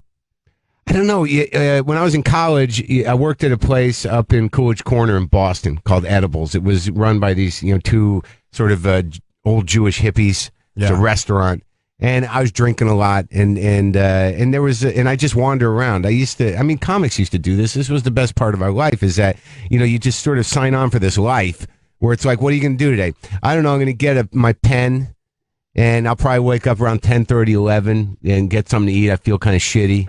And then I'll meet somebody, Todd Barry, and we'll wander around. I'll visit people. That's what you want to see when you need to be lifted up. Todd Barry, the most uplifting guy I know. Well, at the time, he's very mellow. He's very mellow. At the time, him and I saw him the other day. It's all very familiar. When I first moved to New York, people like Attell and Louie and DePaulo and all those guys, they were getting spots. Todd and I were not getting spots. We were limited to the Boston Comedy Club. That was where we could work. So we would just wander around. We were the last guys to sort of get in. To break through. And so you wander around. That's what you do. That's your job. I had relationships with the guy at the record store, the guy at the guitar store down in St. Mark's. Mm-hmm. But back in Boston, it was different. I had a parrot. I was not as sociable, I guess. So I had. And you would go visit the parrot. I'd just go visit the parrot, and I was fascinated with the parrot. It would just sit there, and I can't remember whether it talked or not. I think that would make it a sadder story if I was looking for some comfort. How you doing today, parrot? He asked the guy at the store. Why is he talking to me? But I love the fact that you kept visiting this thing and you just don't remember if it ever responded. That was just such a therapeutic thing to just go and fucking yap at this parrot. That's right. I don't listen. Just yap away. Then leave happier. Hope the parrot's all right. Parrots don't understand English, right? They're just mimicking I have English. no fucking They're idea. just mimicking it, right? Making sounds. Yeah, they don't really fucking understand No what comprehension. the fuck they're doing. Okay. They're fucking dopes. Well, that's what it's weird when you're animal. I just people. want to make sure. Well, you're animal people. It's the same with cats, where you as a cat owner, these moments where you're like, oh, they're wizards. They understand everything. They're much deeper than we are. Oh, really? And then you're sitting there, you're like, no, it's a fucking stupid animal that just shit on the rug. Right. He thinks it's outside. It was not personal. Yeah, he's a dope. Well, then you leave the room for 5 minutes. You come back and it attacks you. Yeah. That shows their intelligence. Right. I'm the one fucking feeding you every day. Will you leave me alone? Why are you attacking me? Yeah. Or remember this face. Yeah. Or the smell or something. The movement. Please. The frequency. Yes. Yeah, because I've seen my cat Monkey just laid on the bed, and I'm like, oh, what's he thinking about? Nothing. Even though Egypt, he's thinking about his past lives. Yeah, he's locked out of Twitter. He's pissed off. The other thing I heard in there was so David Byrne never stopped making music. Well, that's right. Yeah, so I had no idea that. Oh no, he's very active, and he's sort of a genius. And he doesn't care that it doesn't get commercial success at this point. Well, I think that he does movie soundtracks. He does he's doing this event with what do you call that? Where they dance with flags, the kids, the ribbons. You're making more of a ribbon movement. Well, but there's a. I wish it was an ISIS video. There's a name for it. I don't remember, but yeah, he's done other things, and I've gotten in trouble when I interviewed who was it? Hold on, I'm trying to. I know that. No worries, go. It's all good. Don't worry. We're just talking. Color guard right now. Color guard. Oh, okay. Oh, yeah, of course. But you were making more of the ribbon thing that they do in the Olympics, right? Well, I don't know what color guard is. Isn't that sort of it? Don't they dance around? I don't know. Well, I was interviewing John Cale, who produced who was in the Velvet Underground. I spent an hour and a half. He's very gracious talking about the Velvet Underground. And producing Iggy Pop's first record or second record, whatever the fuck it was. And after an hour and a half of me indulging me in his past, he's like, "Are we going to talk about the new record?" And I hadn't gotten it. I didn't know there was one. I didn't know nothing. You know, and you've had that moment where I'm looking at him, I got a choice I got to make here. You know, either I fake this, yeah, or I just say what I did say was like, I didn't get it. I didn't listen to it. Yeah. And you said that? I did. Oh, good. And he looked at me like, why the fuck am I even here? Right. And I just impulsively went, well, what did you do differently? What did you do differently? And it just, he relaxed. And like within minutes, he's talking about an island in Japan where people go to specifically kill themselves. Mm-hmm. And then he's talking about New Orleans. Oh, the volcano. Yeah, the volcano. Is there one? They throw themselves into a volcano. And they also had the forest, too. Don't forget. Forest. Oh, I don't know. It's about the that forest. It is the forest. Right. I saw the documentary on Vice.com. Oh, my God. People go to this forest just to kill themselves. And there's a guy, his whole job is just to wander the forest looking for bodies. Oh, wow. Why the forest? It's a quick little documentary on Vice. It's about 15 minutes long. What's it? You know, it's a destination. You know, okay. It's a nice. It's suicide tourism. You know, you got a few options. Sure. I think it's a forest that's at the base of like Mount Fuji, if I'm not mistaken. I don't know. I was just beautiful. Just happy that it had some implication to his music. I was just so happy it was connected somehow. I just there was that moment where I'm like, oh God. You know what happened is he didn't know how to talk about his new record, and when you said to him, "What did you do differently?" All of a sudden you gave him a way to talk about his new record, right. So he was fine with it. Right, and also it was a way where I wasn't like, putting things on it. Right. Like I thought the record was the bit. Yeah. None of that. It actually worked out better than it would have otherwise. Nothing worse when you get these older musicians that come in. They don't have to talk. And they have to talk about their latest album, and time might have passed them by. They think it's their best one. Like, They think they're doing their best work. Or it's almost never their best one. No. Or if you go to those, those concerts for the classic rock guys, and they're like, and this next one's off our latest album. No, why is it? Play the hit. Yes, play the thing we know. Hits. You fuck. I only want to hear that if your latest album is 1974. Then I want to hear it. I'm going to interview Boz Skaggs. Right. I don't even know why. And then the other trick they do, they put out a greatest hits album, and right. then the last two tracks are new songs. I'm like, no, don't even do that sound like what do you think you're going to do? Doing? I'll still buy your greatest hits album. Don't worry. Or whatever. I guess you're whatever. Who was tough that you were unprepared for? You thought you said if you asked Harry questions. Dean Stanton was like it was ridiculous. Wow. For me. He's good friends with Nicholson, isn't he? Isn't that his big thing? Well, yeah, he's like been in everything. He was in Bonnie and Clyde. He was in Escape from New York. Dillinger, Escape from New York, exactly. Brain. Classic Brain. Yeah. I don't know what it was. I don't know who I think I am sometimes. Well, you couldn't. What couldn't you get called? Was he tough, or were you off? Or he's whatever? old. Yes, he is. He's almost 90. No. He's in his 80s. So, like, I watch his documentary. I watch a documentary about the guy, right? And I'm a fan of his. He's been around a long time. Yes. He's in Hollywood in an amazing period. And in the documentary, this woman made a documentary about him. In the documentary, they couldn't get him to talk. But there's an hour-and-a-half documentary that took years to make. He wasn't talking in that. But in my mind, I'm like, I'll get him. The guy he doesn't know. Wait, needy Jew's going to go up there. So you still had a choice not to take him. Yeah, I didn't fucking have to go up there. I went to his house. I went to his house. He said, look, I respect the guy. But like it was one of those things where I just learned the lesson that like and I still don't do it. Make a list of questions for the people that you might think are difficult. Because he's like I got neurotic about it because I'm like I get there and he's smoking and he's just sitting there doing the crossword. He doesn't know who the fuck I am. His assistant's a big fan. That's always the case. And you had that moment where you realize he's like, I don't know what am I doing? Why am I doing this? Why is this guy in my house? Right, sure. I'm having my cigarettes. He's still smoking. Age he's smoking? Well, I think I made a comment like that, and that just soured everything. Oh. I'm like, you ever try to quit? And he looked at me like, why would I do, like, what? Why? Yeah, exactly. I'm 83.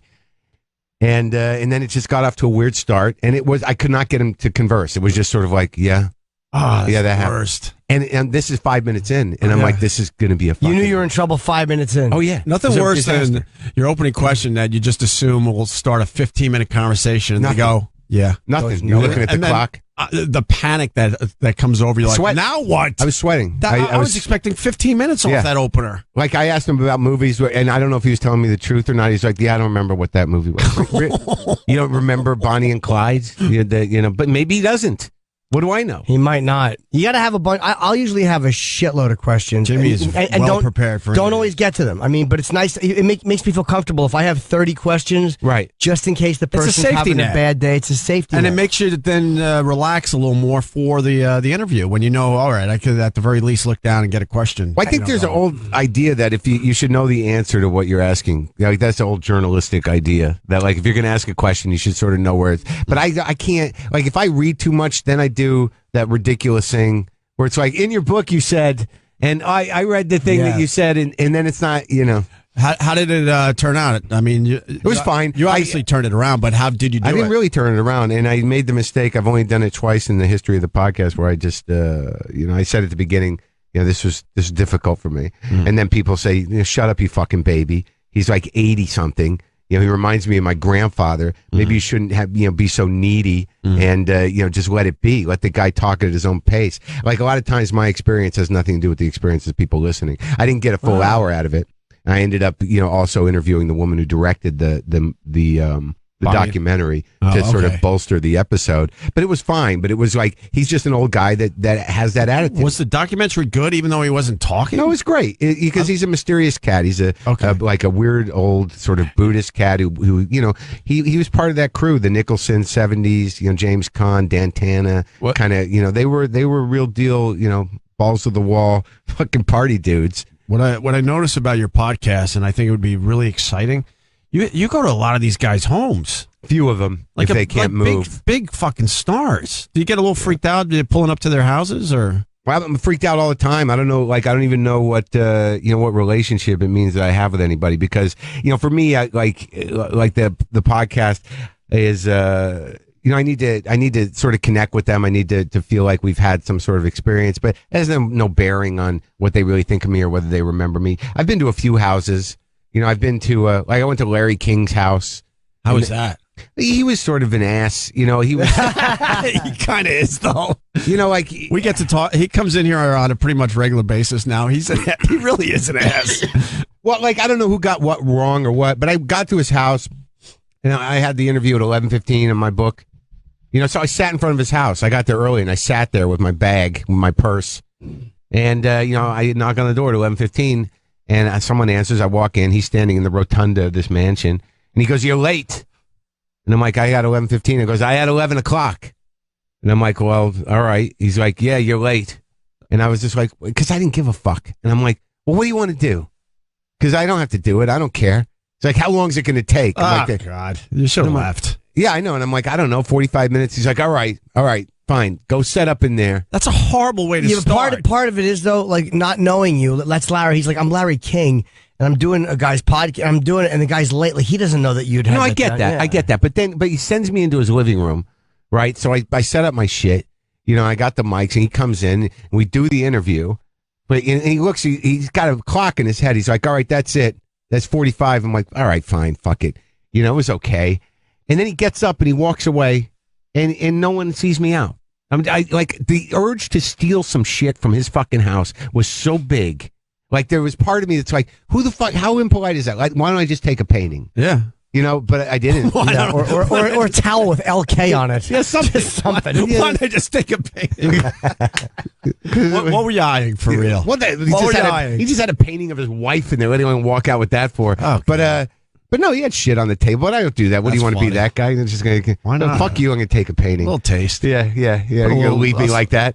So I just showed myself out and I slinked off. Yeah, like I'd done like amateur. Does he live well, Larry King? Yeah, he does. Nice, right? Yeah, I mean, he's all right. It's an amazing thing that guy had such a career. Jackie Gleason is the guy who gave him his with Sinatra. Career. Yeah, he got Sinatra for him. Yeah, but he was on a show in Florida that he had this live radio show or something, and Gleason took a liking to him and would go show up just a lot. And everybody loved Jackie Gleason. He's the only. There's very few guys left with Brando stories, with Gleason stories, with old school Sinatra stories. There's very few guys left that has kissed that many celebrity asses shamelessly. Yeah, and they've treated like a peer because he was easy to be around because he wasn't annoying then. Mm-hmm. Yeah, he was a very good interviewer though, and very softball and comforting. They felt that's right. That's right. Softball and comforting. But that was a pretty good time. I went to that guy's house. Any other houses or? Not really. I think you told us about Jonathan Winters, right? Oh, that was you, right? Yeah. With his with the planes. With his planes. Oh, with the planes. Yeah, I went to Robin Williams' house, and I went to whose houses though? Like I go to offices, most of the time. Like I went to Mike Myers' office. I'm going to David Byrne's office. I only do it when they can't go, when they can't make it over. If they're old. Marty Allen though came over. Who's Marty Allen? He's an real old comic. Allen and Rossi. Marty Allen was the guy with the hair. Hello there. The crazy he used to be hair. on Hollywood Squares. He had that big, weird, half a Jew fro. He was a guy. Wasn't he on Dick Van Dyke? No, that was Maury Amsterdam. Close though. Fuck. Martin and Rossi. Allen and Rossi replaced Martin and Lewis. I'll look at the picture. Yes, I know who it is. Yeah, well, he's some guy, who was a fan of mine, it helps him. I know that guy. Yeah, helps Marty Allen. And it said, maybe Marty should do the podcast. And I'm like, okay. Okay. Yeah. Let's have Marty over. I'm like, he's 94. I'm like, he's going to come over. Yeah, he's up and at it. And these two, this young guy, well, not young, maybe my age, and a woman, they kind of take him around. He lives in Vegas. He's got a relatively young wife who's a singer. He still gets on stage.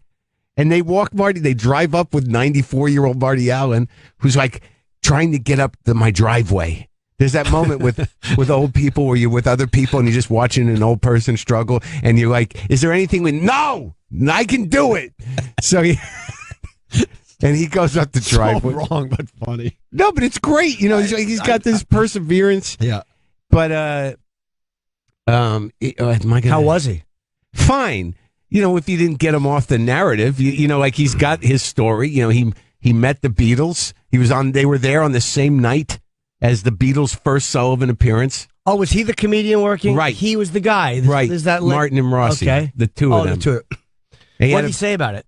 He, he said that it was, he made a joke with John about, I can't remember what, I don't remember, but he's got that story and he's got, he was a dancer and you go look at the shit. He was a funny guy. And, and then he went to, he needed to use the restroom. And it got a little messy in there. And it was the first time I had to. Was he shitting or pissing? No, he's just pissing. Oh, he missed a little bit. It went everywhere. His aim has suffered. Well, yeah. Well, who's doesn't? I mean, I'm 46 and my aim is terrible. I'm 51 and I can't not pee on the floor a little bit. Why? So is that just a thing that we all just wipe up our piss or leave it? I think it just. I wipe mine up. I think it just continues to dribble out after we're done. Yeah, I know, but that's everybody, right? Yeah, I mean, it's not like there's nobody shake it a little extra. That's how fucked up my brain is. Like there are guys out there that just don't have this. They pee properly. Ah, yeah. As soon as they're done, they're done. And there's nothing. The seal. Right. There's no extra. Those guys don't exist, out. right? There's no. No, I don't think so. I think after a certain age, a lot of it dribbles. I've taken pisses where I felt comfortable. And I look down, and I'm not kidding, and there's a lot on the floor, and I'm like, what the fuck happened? Really? Like, I really didn't know that was happening. Right. It's not to be That's messy. scary. Yeah, but it's just like you're not paying attention. Kind of went the other way. Yeah. Sprays a little bit? I don't know. Yeah, well, so that was the first for me to do a little cleanup. That's all right. It's Yeah, an no, honor. He's a legend. He's a legend. I respect it, and I had no anger. I actually feel uncomfortable talking about it, like I'm betraying him somehow. But we've all cleaned up a little. Well, he pee. made the choice to do it, so fuck That's him. right. He should have cleaned up his would own rather pee and not left it behind. Well, no, I would rather. My hope is that while he did that, he was saying, "Fuck this kid." Yeah. It was like, he left the lid closed on purpose. Just pissed all over everything. Fuck him. Who does this kid think he is? I was watching, Alan Alda was talking about, because he does all those science shows and stuff, and he said that when he goes and talks to these people, these guys he's going to interview, he's like, I know nothing a lot of times going in, and I come from the point of view, because a lot of people in the audience know nothing about this, so I come from the point of view of somebody who just knows nothing about it and ask them to explain, and they do. That might be a little different, though, because like if you don't know what you're doing at all, you might miss really important stuff. Well, with science, I think it's a little easier, because none of us know about that shit, right? But if you're talking to somebody who's done things and has fans, you've got this whole audience of people that you're going to hear from, like, why the fuck didn't you ask him about the thing? Like if you're interviewing Mark David Chapman and you missed the whole Lenin thing. Yeah, right. So he wrote some books. Yeah, exactly. What's your favorite book to read? Yeah. But We all love that book. You run out of time sometimes, though. The setup before the big. Damn it.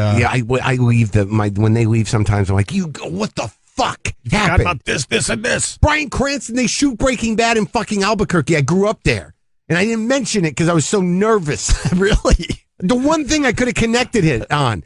I know where they shoot. I know the places they eat. That would have been fun. It would have been great, but no, I just sat there thinking like, oh my God, he's not Walter White. I sat there for an hour thinking like I just couldn't get it through my head. Don't ask him about meth. He's not the guy. Isn't it weird, the guys that will make you nervous? Sometimes like it's not a huge celebrity. It's just some like middle of the road celebrity. Like, why is this guy making me nervous? Depends on what they mean to you. Yeah, I guess they so. mean anything to you. Yeah, of course. If they mean anything to you, they make you maybe a little, because there's a weight to it. Yeah. Well, it's weird because they come to my house, so it's like it gets a little weird sometimes. And I realized like this, I didn't know if this was part of the reason why I fixed my bathroom door. Like I didn't know if this had anything to do with what I do as an interviewer, but my bathroom door hardly ever closes. Like it doesn't latch, and it's been that way for years. It just doesn't latch. And I've had like, big celebrities it not peeing on my floor, but going to the bathroom. I hear them trying to shut that door, and eventually they just do like, fuck it. And I just wonder if they go to the bathroom first before I interview them, is that the beginning of like the no boundary where the intimacy begins? Where it's like I can't fucking shut this door. I guess I'll just pee. Maybe it loosens them up a little bit. Like fuck it. I wonder. Yeah, I don't know. I fixed it. Maybe it's all going to go downhill since I fixed the fucking door. I got to ask you about Mick Jagger and Keith Richards. You talked to them recently. Yeah. Now that you had to be ridiculously nervous over that. Come on. Well, there was a bit of arrogance initially. I get this weird opportunity. Like, I remember, I think it was Bobcat's friend, a woman who was involved in the publicity, and she had an idea that maybe it'd be interesting if they could do, WTF, it'd be, that'd be fun for them and be part of something new and whatever. And I'm like, well, great. The format, I do an hour. And she's like, well, I don't know if that's going to, I'm like, well, I don't know. That's sort of what I do. And then she gets in touch with their main publicist, who's been their publicist for like 20 years. I get on the phone with her. It's like, yeah, we're excited about doing this. I think we can make it happen. You'll have maybe Mick one day and then Keith another day for the tour. And I'm like, yeah, I do an hour of those. Is there any chance? She's like, no, it's not going to be that. It'll be like 10 minutes and it'll be about the tour. And I'm like, all right, well, let me check it out with my producer. I did that. Good. But in a way, good. Yeah, right. So I call my producer, my partner, my business partner, and I'm like, yeah, they want to do like 10 minutes. He's like, well, so fucking do it. It's Mick Jagger. Yeah, he's right. And Keith Richards. And they might squeeze something of interest in there. You talk about the Rolling Stones constantly. You love them. Mm-hmm. And now you're going to be like, no, I don't, I'm not going to. Just let them call you in your garage. When is that ever going to happen in your life? Exactly. That Mick Jagger's going to call you in your garage. Great point. And I'm like, okay, you're right. So, but it still bothered me because I knew it was going to be a junket interview. Maybe something will happen. You know how that goes. Mm-hmm. You got 10 minutes. The best you can do is connect, but it's not like you're going to get any new information. It's hard, but every once in a while, though, they'll squeeze something that they weren't expecting to say. Or if you just feel like you're being talked to, you're not just the next guy on this sort of like, where is this? Yeah. What are their names? Opie? Yeah. Opie oh, and who? Thanks a lot. Okay. Thanks a lot. Yeah, they come in, but you know what I mean. No, you're right, though. You get that. They're sitting in a room. Right, sure. With a publicist, one after another.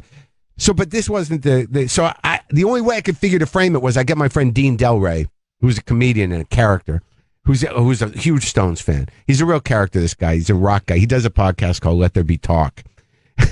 And he's a character. And I said, he's the only guy who could do this. I said, I have him come over and we'll sit there on the mics and wait for Mick to call. Like a couple of Stones fans acting like a couple of teenage girls. That's how you framed an hour into like a couple of 10-minute things. Is right. On either side, we just sat there like for 20 minutes going, fucking Mick Jagger is going to call that phone. Just staring at the phone, right? Yeah, and talking about how much we love the Stones. Yeah.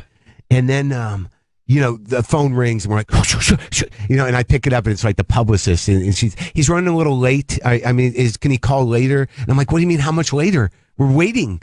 And she's like, well, like within an hour. Can you give me a time? And she's like, all right, in a half hour. I'm like, all right, well, we'll come back out here in a half hour. And I hang the phone up and I turn the shit off. We take our earphones off and we're walking out the garage and ring. And I'm like, fuck, they had not gotten the Mick yet. So I run back and he runs back. I turn the shit on and I pick up the phone right before it would have stopped ringing. And I hit the telos thing, the button. And I go, hello? And all I hear is, Mark. And it's fucking Mick. And I'm like, Mick Jagger. So I'm just losing my mind. I'm losing my mind like a fucking fanboy. And I'm like, oh my God, Mick, what's going on? And we talk and he's, I asked some pretty stupid questions. Like I'm not proud of him, the questions I asked, but he was funny. But the greatest part of it is I'm talking to Mick Jagger, and Dean's sitting across from me with the cans on, weeping. Like it was so, like he couldn't believe it that this guy, that his hero and he's just like, I see his eyes welling up, and I was like, oh my God. Did he ask him anything? No, because I had 10 minutes, and it was not, it's not like, I felt a little bad about it, but no. Yeah, he didn't ask one question? No, he wasn't even on mic. Oh, okay. He just wanted to listen. But in retrospect, I could have, but we maybe it was. But you're thinking 10 minutes, so that's it. You don't have time. So, if you had a long form interview, then of course you'd be like, oh, hey, by the way, my buddy's here, he's a huge fan. Yeah, well, we went over what I was gonna ask him. He helped me out, but in retrospect, I was like, why not let him throw one out there? And but I didn't. I was just sort of like, I was myopic about it. I was like, I'm gonna do this. So I asked him weird questions, but he was witty and clever, and he was charming, and he did connect with me. Like I asked him, like he was funny. I said, do you ever miss Bill Wyman? And he goes, I miss his dancing. And Bill Wyman never moved. I miss his dancing. but and then he's like, oh, I have to go. And he like talked in that charming, weird, almost like, why do I feel sexual? Like with the Mick Jagger voice, and it was all very good. And me and Dean were like amazed. And so that was that. And then Keith Richards, because he's really when was my Keith? guy. How long after? A few days later. A few days, okay. And Keith was, because he's my hero. He's the personality too, right? And he, and I ended up asking like one or two of the same questions because I only had 10 minutes out, but I talked guitar with him, and I told Keith, I said, Keith, thanks for talking to me. He's like, it's the job, like he was like very practical about what was happening. They were not there to meet my needs necessarily. Yeah, it's part of the promotion. Exactly. So I talked to him for a little while. I asked him some guitar shit. And I said, look, you're the reason I started smoking cigarettes. You're the reason, I started drinking Jack Daniels. You're the reason I bought a Fender Telecaster. I should have learned how to play guitar before I did the other two things. But, orders, who knows? Yeah. But you changed my life. And he's like, oh, yeah, that's very good, whatever. But then we talked for a little while longer. And at the end, like, I really think I could have talked to him longer, but I just choked. Like it didn't seem like he wanted to get off. But I was like, I got to go. Oh, you wrapped it up? I did. Yeah. That's almost like ending a date because you're afraid the hot girl is going to walk out, and you want it to be like a nice ending. Right. And now I'm humiliated again. Right. Yeah. You knew it went well, and you're like, why take a chance? Why take a chance with him going like, all right, we got to start. Gotta go. I just felt it. It was like 10 minutes, but at the end, I said to him, this was the best part because it made me realize that it was connected and he was listening and everything else. He's very bright and very funny, obviously, genius. So I said to him in closing, I said, thanks for talking to me, Keith. I think this phone call changed my life. And he goes, not again, baby. God. It was fucking That's awesome. Thrilling. Yeah, you're a thrilling. big Stones fan, obviously. Yeah, of course. But like, it was weird to me because like, I haven't really paid attention, since Bill left. I have not seen them. That was the other thing. What year did Bill leave? Like, I saw them in 81. He hasn't been there for 20 years. Yeah. And this is for the tour. The Sticky, they're supposedly going to try to do the whole play, album. Do the whole album if I heard about that. if they pull it off, if they can. Well, stick that's what with all it. these bands are doing nowadays. I think it's a good idea. And then the encore is everything else. So right, and then I didn't ask him stuff. I'm like, how are you going to do that without Mick Taylor? Because he was on some of the dates last year. It's really his wreck. I didn't ask him the good questions. I asked Mick about Keith's book, like how did it affect him, and they didn't want me to run it. So I was like, all right. What do you mean they didn't want you to run it? Well, they it was. There was just a question. How did you feel about Keith's book? And he basically said, I've already addressed that. It kind of like it sunk the interview a little bit, but I felt like I had to get one question out there. Oh, he didn't address it. No, he didn't address it. And then the publicist was like, could you take that out? And I'm like, yeah, I guess so. Yeah, I can.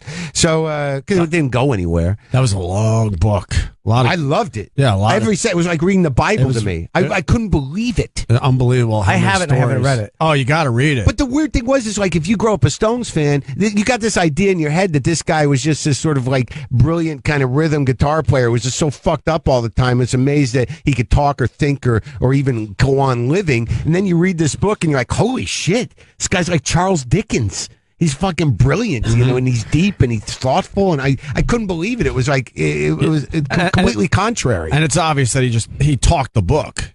I think so. Yeah, absolutely. That guy didn't put pen to paper. No, he had some guy sitting But there. a lot of the guys, that's how they do it nowadays. That's a better way to do it, actually. But you feel like you're really hearing his voice when you read that book. Oh, some of this stuff is just Holy great. fuck, he should have died a million times. Sure. And also, the other thing I liked about it was that, like, it's clearly his band. Like, you don't really frame stuff like that. But even when I talked to him on the phone, I asked him about Bill, he goes, yeah, Bill's a good guy, but I love my bass player. Like, he would not throw his current bass player under the bus to be nostalgic about Bill Wyman. Like, when you read that book, you realize that it's Keith Richards' band and Mick Jagger's his fucking lead singer. And that's the dynamic. Did they start it together, or was Keith there first? Or? No, they started together with Brian Jones. But, like, they write songs together, but it's still like, I got the band. Yeah, this is my band. You sing and we write songs together, but like I'm the band. Like these are the guys that I. That's a great take on that. I've never heard that before. I think you're kind of right though. No, it's like it's all over that book. It's like that, like and then the other side of it is like how like for Mick Jagger. Because you think like Mick's out there dancing around and doing his thing, and he's great. There's nobody like Mick Jagger, but it's Keith Richards' band, and he's the lead singer, and that's that. And he's the true rock star. Well, I mean, the Stones. But I mean, Mick overthinks everything, and Keith kind of. That's what I mean by that. And Keith kind of just goes with the flow because in the end, he don't give a fuck. Well, he talks about like Mick in that book. It made it sound like Mick gave way more of a fuck than Keith Richards. Well, he's got in a bad way, is what I'm saying. Right, but someone's got to run the business. I mean, it may be Keith Richards' band, but to Mick, Keith Richards is still that's my junkie guitar player, and I hope he shows up and doesn't fuck everything up again. And Keith's like, the Stones are cool, but I could also just go hang out in Jamaica. Exactly. I don't give a fuck. Well, that was the fun thing about that thing. He had to. Like, he was literally on the run. Right. But he just hangs out in Jamaica. But also he talks about in the book like in the hills though, not where anyone else would go. He was among the people. Yeah. That's scary. He made those weird records. Right. Did you ever hear those? Those no. are almost unlistenable. I read about him. In the book, but never the Wingless Angels records. No, it's just Keith. It sounds like they're recorded in a cave, I bet she feels like they're some of the best things he's ever done. It's so high, you can see just so much. It's not recorded well, and there's just these basic sort of almost primitive rhythms, and you can barely identify his guitar playing, but there's hours of it. But that's my point. Yeah, he would put that on equal footing as Satisfaction. Oh God, I hope not. I bet you though. But the amazing thing about that book is how he talks about Keith, about Charlie Watts and Bill Wyman, that the rhythm section, and put it in my head, that like, because he's sloppy, and that's what's beautiful about him. But if he didn't have those guys, like his inherent trust in that rhythm section, and they re-released Get Your Yayas Out. Abco did. On vinyl, and I'm like listening to vinyl now, and it's a little remastered, and I listened to it again, and I never realized it before, but if it weren't for Charlie and Bill, that whole fucking thing would fall apart. Like, it's the only thing holding them together in such a solid way. Yeah, it's like the rhythm section. You don't really always think about that. Like, holy fuck, Charlie was on fire. Right. And I don't usually think that way. That book taught me to think that way. Did he retire? He was here not long ago in the building, at least, promoting some jazz things. Is he out of the Stones? No, he's going out with them. Oh, he is. Okay. I asked Keith. But he was gone for a few years. I don't think so. No, I thought he was going to, but I don't know if he Watts did. was never gone? No, I don't think so. I got to update my story. I heard that he was going to I felt like maybe he was gone for a few. Maybe because he they did just other weren't stuff. touring. But I asked Keith, it was funny because this tour that they're going on, when is it? In the end of May, and I talked to him like a few weeks ago, and I asked Keith at that time on the interview, I said, how's Charlie doing? He says, I called him today. He said he's packing. That's Keith. He said he's packing.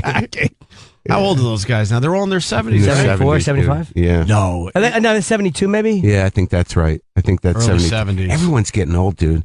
You start to notice that about people? You look good, dude. I'm like, I got to get So do you. You look healthy. thin. Oh, thank you.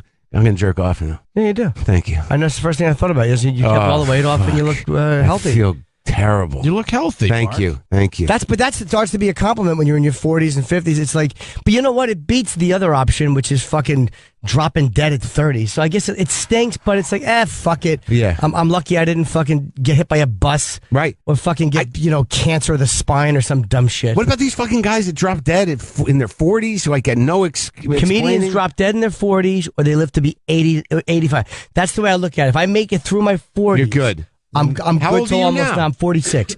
I'm good till almost 90. And then you'll go all the way. I'm 51, and I go to bed at night. Like maybe 3 out of 4 nights a week. I'm like, I don't know if this is it. Why? You made it out of the danger time. All right, I'll take you. I'll use your system. Yeah, I don't fucking. If they don't, system they don't sounds fine to me. They die in their 40s or fucking at least 85. I know what Mark's talking about, though. Oh, she's just you sort go of- to bed, you're like, am yeah, I really? gonna- Is this it? They're just going to find my body tomorrow. I know. I'm done. Yeah, oh, you do that too? Oh, yes, Horrible. I do. Horrible. And then you wake up in the morning like, you good. kind of smile a little Yeah. more. I got another one. I know exactly what you're talking about. Like, am I another really going to trust my body to fall asleep Yeah, now? yeah. Because It's this gonna be might all right? it. This might be it. You hear about too many of these fucking guys. They go for a nap and they die of a heart attack in their sleep or something. If you think about those, best way. That's the amazing. best way to go. That's funny. Yes. The best way to go. Mark, I see you're promoting a shitload of stuff here. Season 3, huh? Yeah, May 14th, season Good 3. for you. Oh, by the way, I'm sorry that we didn't talk when you were in L.A. I just couldn't get because I know you were out there. Oh, that's fine, dude. I didn't even. Yeah, and I wanted to do it, but we couldn't do it. Yeah. I wasn't all right. No problem. Season 3 premieres next Thursday at 10 on IFC. Yeah, very excited about this one. Like, I think I figured it out. I think I'm pretty good at acting now. I wouldn't say I'm an actor, but like I think I nailed me finally. You're doing great with it. And it's funny. There's funny shit, dude. We worked the first episode. I worked with. I had Elliot Gould play himself, and I had Alex Rocco. Who's Alex Rocco? Mo Green. Oh God, yeah. Mo Green from the first Godfather. Awesome. Fucking great. It was great to work with him because he loves talking about it, and it's still Mo Green. You know, it's a pretty gnarly episode. But this season's pretty good. It gets kind of dark. But in what way? Well, give us a little hint. Yeah, sure. No, like it's sort of like, you know, it remains pretty close to my life emotionally and in some events, but this is what if things got fucked up? This is that season. What if like I was left to my own worst devices and things got a little fucked up? Mm-hmm. So it gets a little fucked up. I drag Mark through a scenario that thank God it didn't happen. Okay. Are you in a relationship now? Yeah, I'm dating a painter, like an abstract painter. Do you like her stuff? I do. You do? Okay. Thank God. Yeah. No, she's like real deal. Like, you know, she's got stuff in LACMA. Like her name's Sarah Kane, and she's got stuff hanging in museums. Oh, okay. She makes a living doing it, and she there's that one thing about that kind of stuff is that, you know, when you're growing up, you got friends who paint, and you got to go over their house and be like, oh, okay, that's interesting. Is it finished? You know, but yeah, that looks great. When are you going to be done? What do you mean it's hanging? Oh, good point. But like, I think the difference between an amateur and a pro is you look at it and you're like, oh, that's done, and it's fucking awesome. Like, she'll do these big canvases. She works all day, and you know, it actually makes me feel small. Like, because I grew up with a mother who wanted to be a painter, so I have this weird respect for art. And like, you know, she spends a day making this giant painting, and I'm like, what the fuck do I do? Like, I creatively complain to strangers. That's my job. She's in there, like, you know, sweating over these canvases that are multimedia and shit. When you're an abstract painter, do you like have, okay, I want this to represent something, or do you just kind of feel like I see these colors and these shapes here? Well, I think it's a mixture of both. That the feelings might be connected to something, you know, tangible, but then the understanding of it, it's like poetry. You know, it's like, you know, it's put together through feelings and colors and everything else. But there might be, like, she did do a painting, you know, based on me, but it was just a mess. And I'm like, that captures me perfectly. Just a disaster. Well, yeah, no, it's just a lot of frenetic sort of movement and stuff. And I'm like, so. Yeah, but what's the difference between, like, how do you know if someone's a great abstract painter or not a good abstract painter? Like, I think really the difference is that you feel like it's finished, and that you know, whether you like it or not, the statement is complete.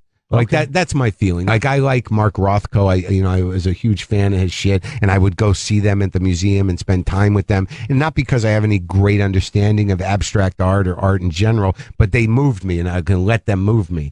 So, like, if you open your mind, I think that's really it's very easy to be like, any asshole could do that. But no, they really can't. So if you look at it, you just get something out of it. Like, you just get a feeling that you get from it, and sometimes you're not even sure why. Sure. Well, it's sort of like, I think it's like the same as, like, you know, somebody who would love your comedy and then, like, go watch someone like Maria Bamford and go like, what the fuck was that? You know, like, it's the same type of, like, you do have to sort of indulge the art itself. Sure. And let it come in. you can't be so quick to judge, but you can also dismiss it entirely. Do you know the history of it or how it began? Sure, because I would imagine pissed off in the early days of abstract painting, like how did one day someone had to go, wow, that's something. Well, they wanted to break all the rules. They're all rebels. They were all sort of like, fuck figurative art. I get that part of it, but then how does it actually take off and become an actual genre? A rich person, a rich person buys a bunch of it, puts it on display at a place, shows other rich people, invites a couple of critics over, and they go, what is this? And the rich person goes, you know what it is. Oh, right, it's great. And then they write the article. It's a rich guy whose wife is a shitty painter. This is probably started at 11:25, and his wife was not good, but he's like, oh, that's terrific. Citizen Kane, I'll open the opera house for you. I just imagine a whole bunch of people making a whole bunch of messes on canvas, just sitting there hoping, like, wait, mine's going to be the one that most of them were great painters. It's like people embrace. Right. Most of them were great painters before. I think that applies to comedy or writing or anything. Is that you put your craft in place, and then if you want to shatter the common understanding of that craft, you have to have that thing to depart from. You can't just go like the idea that anyone can make an abstract painting is ridiculous. It fascinates me. I would love to go to a museum with someone that really knows that. Yeah, and I think they would blow my mind. If I had an hour or two, because I see that stuff and I appreciate it for real, right? But don't understand it Put whatsoever. it into context. But if they did that for me, I think it would blow my mind. Yeah, there's a lot of fuck you to it. There which is like I don't think people realize. Like if you look at all that surrealist and the Dada stuff, I think they were sort of like fuck you, real artists. We're real artists too. Look, I just put a urinal on a wall upside down. I just put horns on a bicycle seat. But it's legit. Well, I like Norman Rockwell. Like, see, that's to me, like, I know I'm very literal with art. Like, I like Norman Rockwell. That's who I like. And you can't get, like, if I said that at a party with a bunch of art people, they'd fucking throw cheese wedges at me and they'd spit on me and they'd say, you fucking hillbilly. But that's just what I like. Is it really what you like? I love him. Yeah. Love his stuff. I think he's fucking amazing. Because to me, to be able to take something that, like, somebody's hands and draw them so perfectly. So you like the skill of representation? Yeah. I mean, I was a kid. I used to draw a little bit. And every fucking person I drew had their hands behind their back because I couldn't draw fingers. I couldn't make a hand look alive or like a hand. So I respect that. Yeah. You love Americana. Yeah, kind of, but I also want to be able to respect the other stuff. But have you been exposed to that other stuff in any real way? I went with a girl one time to an art museum because she wanted to go, but this is many, many years ago.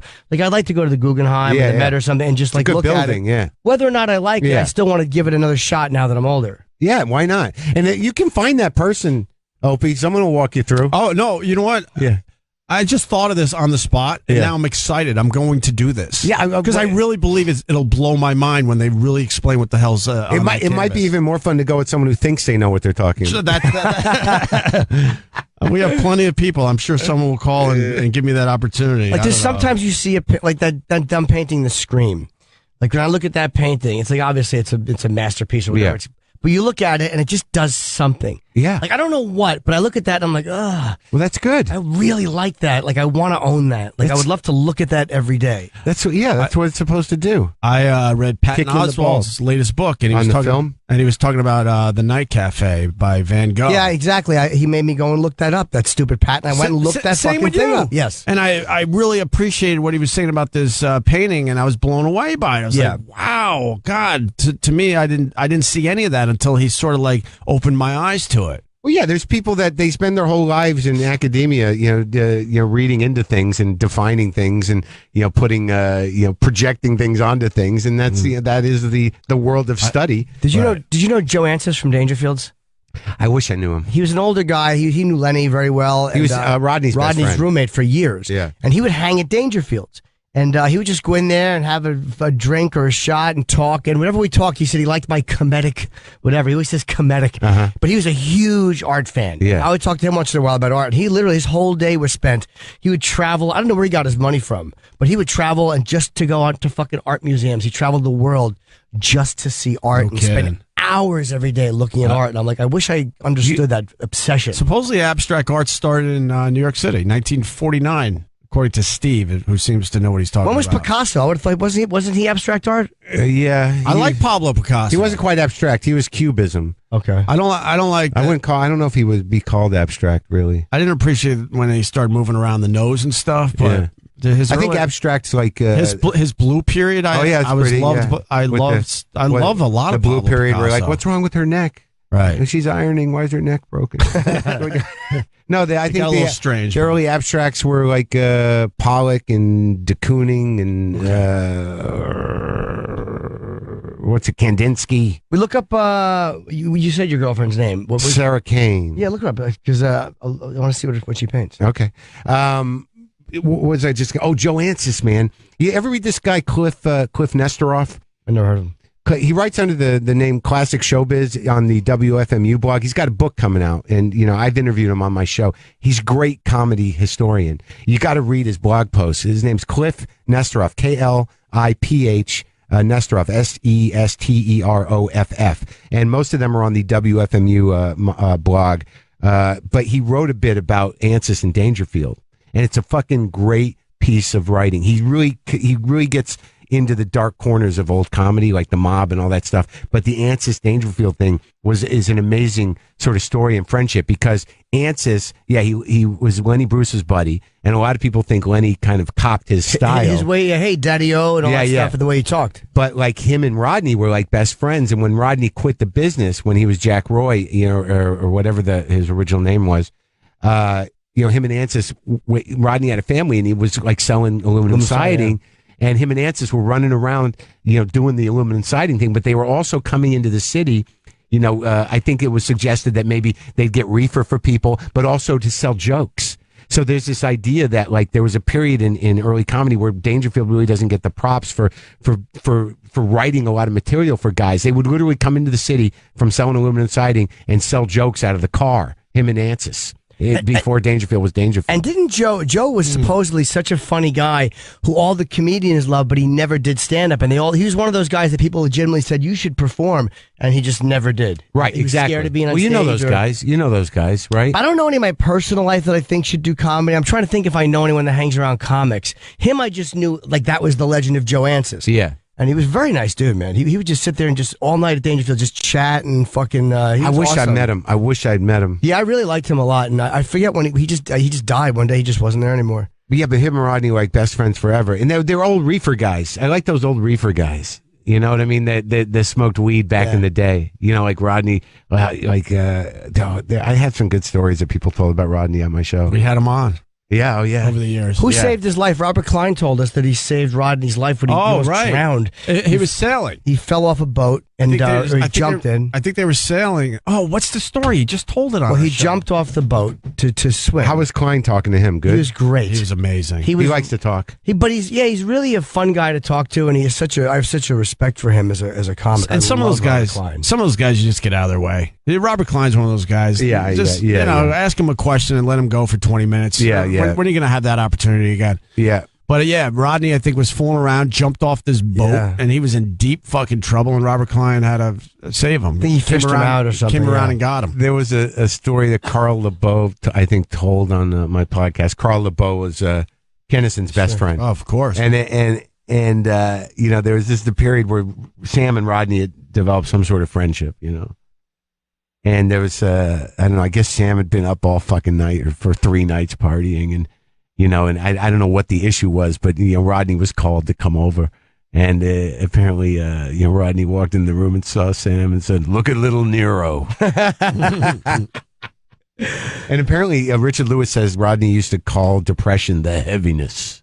I got the heaviness. Oh, wow. I love that. I fucking love that. Yeah, but that's old school thinking and talk. That's old school. Get to the point. Yeah. Like Carlin did a great bit years ago about the language and simplifying it to shell shock and the heaviness. That's kind of what depression. Yeah.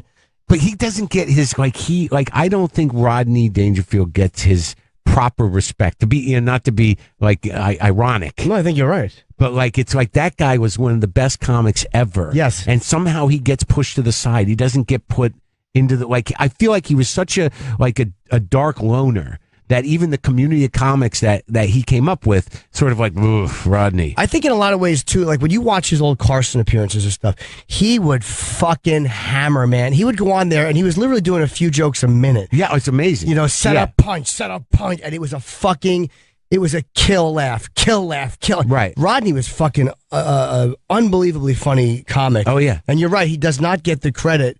Like, I never think of him in the top 5, and you forget, like, yeah, you got Pryor, you got Carlin, you got whoever else you want to put, Yeah. Why doesn't Rodney or Joan Rivers, I didn't think got her due, but Rodney definitely doesn't get his due. Yeah, it's bizarre. Well, the one-liner guys never, for whatever reason, don't get that respect. Maybe it's that's not fair. Yeah, you're right. But he was like a whole personality. There was a whole point of view, and there was like, who was it? Robert Wool, I think, started in the business writing for Rodney, and he used to get these phone messages from Rodney like, "Hey, kid," very funny. But I remember like they did like some sort of tribute, and I think it was shot in Aspen at the comedy festival, and it just seemed like it was thrown together. Like it was like Paul Rodriguez. Yes, I remember that. Bob Saget. It was like, where are his fucking friends? Where are the old guys? And then you never saw him on those goddamn roasts or anything. He must have been a real loner. Well, the roast, maybe the old school.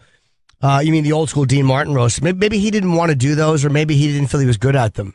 Did I ever tell you that story about Shecky Green? Not sure. That was so funny. No, it had to do with that guy Cliff Nesteroff. The guy I'm telling you about, Nesteroff. He's got a book coming out in a little while, and but he wrote this piece about Shecky Green, right? And I had tried to get hold of Shecky Green. I had this dream I was going to do a pilgrimage. I was going to interview Shecky Green because Shecky Green gets his credit as being like the first. He invented lounge comedy. Like he was the guy that made the lounge in Vegas. The dude where all the performers after their shows would go to the lounge and he would perform like literally standing on the bar sometimes like that. He created in a way that predates the comedy club idea, not the big room, but the little room. And he was supposedly an improvisational wizard. Like my grandmother, like he was amazing. So Shecky Green was the guy. So I had this idea. I was going to drive to Palm Springs, and record on the way, like going to visit the Buddha, Shecky Green. So I go to his website. Shecky Green, it looks like a website that was made at the beginning of websites. And there's an email address there. And I'm like, oh, fuck it. I'm going to try it. So I say, I do a show. It's a podcast. It's like a radio show. I'd like Mr. Green to do it. And then like a week or so later, I get an email back. It's like, this is Shecky Green's phone number. Don't give it to anybody. Right. So I don't even know if that was Shecky himself. Right. So I'm like, I got the number and I just kind of back burner it. Then I read this article by Nesteroff, which was this amazing article about Shecky Green, all the insanity, driving his car into the Caesars Fountain, all the like with guns, fighting over a gun with Buddy Hackett, just insane, drunken craziness. It was a beautiful article. And then it reminds me, I got to call Shecky Green. So I call Shecky Green. I call that number and it's like, hello. And I'm like, hi, this is Marc Maron. I'm looking for Shecky Green. This is Shecky Green. And I'm like, yeah, I emailed you a little while ago about, a radio show thing I do. He's to interview. I'm not doing any more fucking interviews. I don't know him from anybody. I'm like, I'm sorry, what's going on? It's like, who the fuck wrote that thing? And I'm like, what? It's like, did you write that fucking thing? I'm like, what is happening? I don't. But in my mind, I know it's got to be that Nesteroff thing, which nobody knows where. It's on the WFMU blog, right? So I'm like, no, I don't know what you're talking about. I'm not talking to anybody. Fuck that guy. Who the fuck wrote that? I'm like, I think I know who you're talking about. He's like, where did he get those stories? And I'm like, I don't know. He's like, why did he talk about the charities? Right? So I got Shecky Green yelling at me. I'm like, I think I know. I think I can find out who did that and why. So like, all right, I'm not doing any more. Fuck that guy. Like basically like that. And I'm like, okay, so I guess I'm not getting an interview. So then I write this guy Cliff, who I didn't know before this. I just wrote to a website, an email address on a website. And I go, Cliff, you don't know me. I'm Marc Maron, do a podcast. Maybe you do know me, but I just talked to Shecky Green. And he wants to know where the hell you got those stories. And like 10 minutes go by, I get an email back from Cliff. He says, he told me. Shecky Green. So you never got the interview? No. No. Is he alive still? I think so. Sam went to his website. It really is like a 1991 fucking website. It's like the first website ever. How old is he? He's got to be in his 80s. Ancient. I think we got to wrap up with Mark. He's got another interview. Okay. Well, listen, man. Season 3. Congratulations on that. Premieres next Thursday at 10 on 13 IFC. episodes, yes. You got CM Punk and Colt Cabana. Wrestlers, Rick Shapiro, Patton Oswalt, Andy Dick, Whitney Cummings, and many more. That sounds like it's going to be a good season. It's fun, dude. And then you're starting something with Vice. Good for you. Yeah, Vice, I'm going to Vice do Portraits. They're doing a new TV network. Yes. Did they announce which one it was? Because they've been saying it's going to be headline news, and then I hear no, it's gonna be something else. I don't know what it's going to be. The rumor was headline news for a while. I don't know. No, I don't think it's that, but I don't think the deal's done yet, but whatever. But like I'm doing a interview show out in the world, not a studio based interview show where I'm going to talk to creative people and in the environments that either move them or they're uncomfortable in, just out in the world. Great. But will not you a give them the lifestyle choice, or will you make the choice? I think we got to make the choice because I don't want to end up at their houses. Right. Yeah, I don't want it to be like some sort of It's a lifestyle nice show. angle and different, too. Yeah, I just wanted to see if I can do what I do on the podcast in the world in shorter form. Good. So, yeah, that's a good opportunity. I'm excited about it. I'm also on tour. I'm on tour now. I'm going to be in Seattle on Friday, Vancouver on Saturday, San Francisco on Sunday. Then I'm doing Asheville, Charleston. I'm doing Minneapolis, Chicago. There's a lot of tour dates. WTFpod.com/calendar. And you're up to 600. The next episode of WTF will be 600. Yeah. Is that the David Byrne one? No. That's going to be Sam Cedar. Sam Cedar. Me and Cedar go back. If it weren't for me and Cedar, I would never have done the podcast. He did political talk with me. Does he still do radio? He did. I remember when that was happening. Majority FM. He does the Majority Report podcast. He still does Lefty Talk every day live. Wow. Yeah. Well, have fun with David Byrne today. Oh, thanks, man. I'm very nervous. jealous. I'm nervous. I'll let you know how it goes. You're a great conversational. You'll be fun. Yeah, thanks, man. That's very cool. I got my notes. That was just but I had no basis to say that. I just know Mark. So you throw it out. Yeah, you'll be terrific. Like you always say that when someone's like, I don't feel about. You're fine. No, it always helps to hear that because in my mind, I want to keep talking. You're like, you'll be great. I'm like, no, I won't. It's going to be terrible. No. until I finally convince you. It's like, all right, it's a disaster. But you're never going to come to a point where you can't. Like that's one thing you're able to do is just you'll be able to wrap around a conversation. Right. Well, usually out of panic. It's usually once you get in, it's fine, and they're nervous too. And they want to talk. You just hope that their nervousness is talkative nervousness and not shut down. Exactly. I've been so nervous. This is the last thing. One time I interviewed Ozzy one time, once one-on-one 5 years ago, and I was so scared. I had 6 pages of notes, and I was terrified because I had to do an hour with him alone. And I was so afraid that I actually got comfortable. Crossed over. It went over in a circular way, and I sat there and talked to him like I was talking to Sam. Right. And I didn't look at the notes once for 55 minutes. And it was such mortal terror that it became numb. But how great was it? It was a very comfortable, great talk.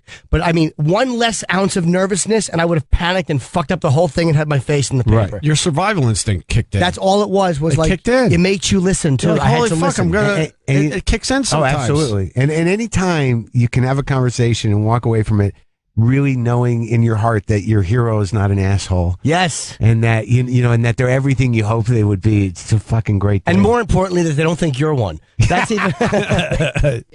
Thanks, guys. All right, Marc Maron, everyone. Like a rhinestone cowboy. More with Opie and Jim after this. And now Opie and Jim are back. Oh, yeah. I want to thank Marc Maron for coming by. It's always a pleasure to talk to him. He's got a million stories. And he also understands now how this whole thing works. You know what I mean? He knows how to have a conversation, Sam Roberts. That's right. He's wonderful. And it's one of the few podcasts I still listen to. There's just too many podcasts out there. It's tried and true, though. He got in early. He got in early. He's the king. He is the king. I think he's pretty much the king of podcasting. And I would hope that after 600 episodes, you've got some practice under your belt that you know what you're doing at that point. Absolutely. Who was doing podcasts before Marc Maron? Is there a name? Kevin Smith before Marc Maron. Kevin Smith, the king of podcasting. Adam Curry is the king of podcasting. He just came up with the technology or something, right? Or no, he was doing it. Oh, yeah, but no one gave a shit what he had to say. Not really, no. It was more about he figured out that you could do that. He was one of those guys. He figured out, we could do this, and then he made the mistake of actually doing it himself. And he did it too early, too. Nobody understood. Nobody got it. You gotta do it early, but not before anybody's ready for it. I hear you. I'm a little distracted because the guac off is coming soon. You're excited about it? No, not whatsoever. Oh, ouch. The fuck could they still be talking about 10 years later with guacamole? It's the same thing. Ken, I don't know what mic that is. 6. Number 6? Go ahead, Ken. I ran into Rich Davis in the hallway and told him that you're promoting his guac off, and he goes, yeah, they tweeted about it. He's so excited. We tweeted about it? Yeah. Why? Oh, my God. Why would you do that? Covino and Rich, they're happening. Yeah. 10 years later, they're almost happening. What's Sam? Oh, I don't even know what Mike Jimmy is anymore. It's fucking freezing in here.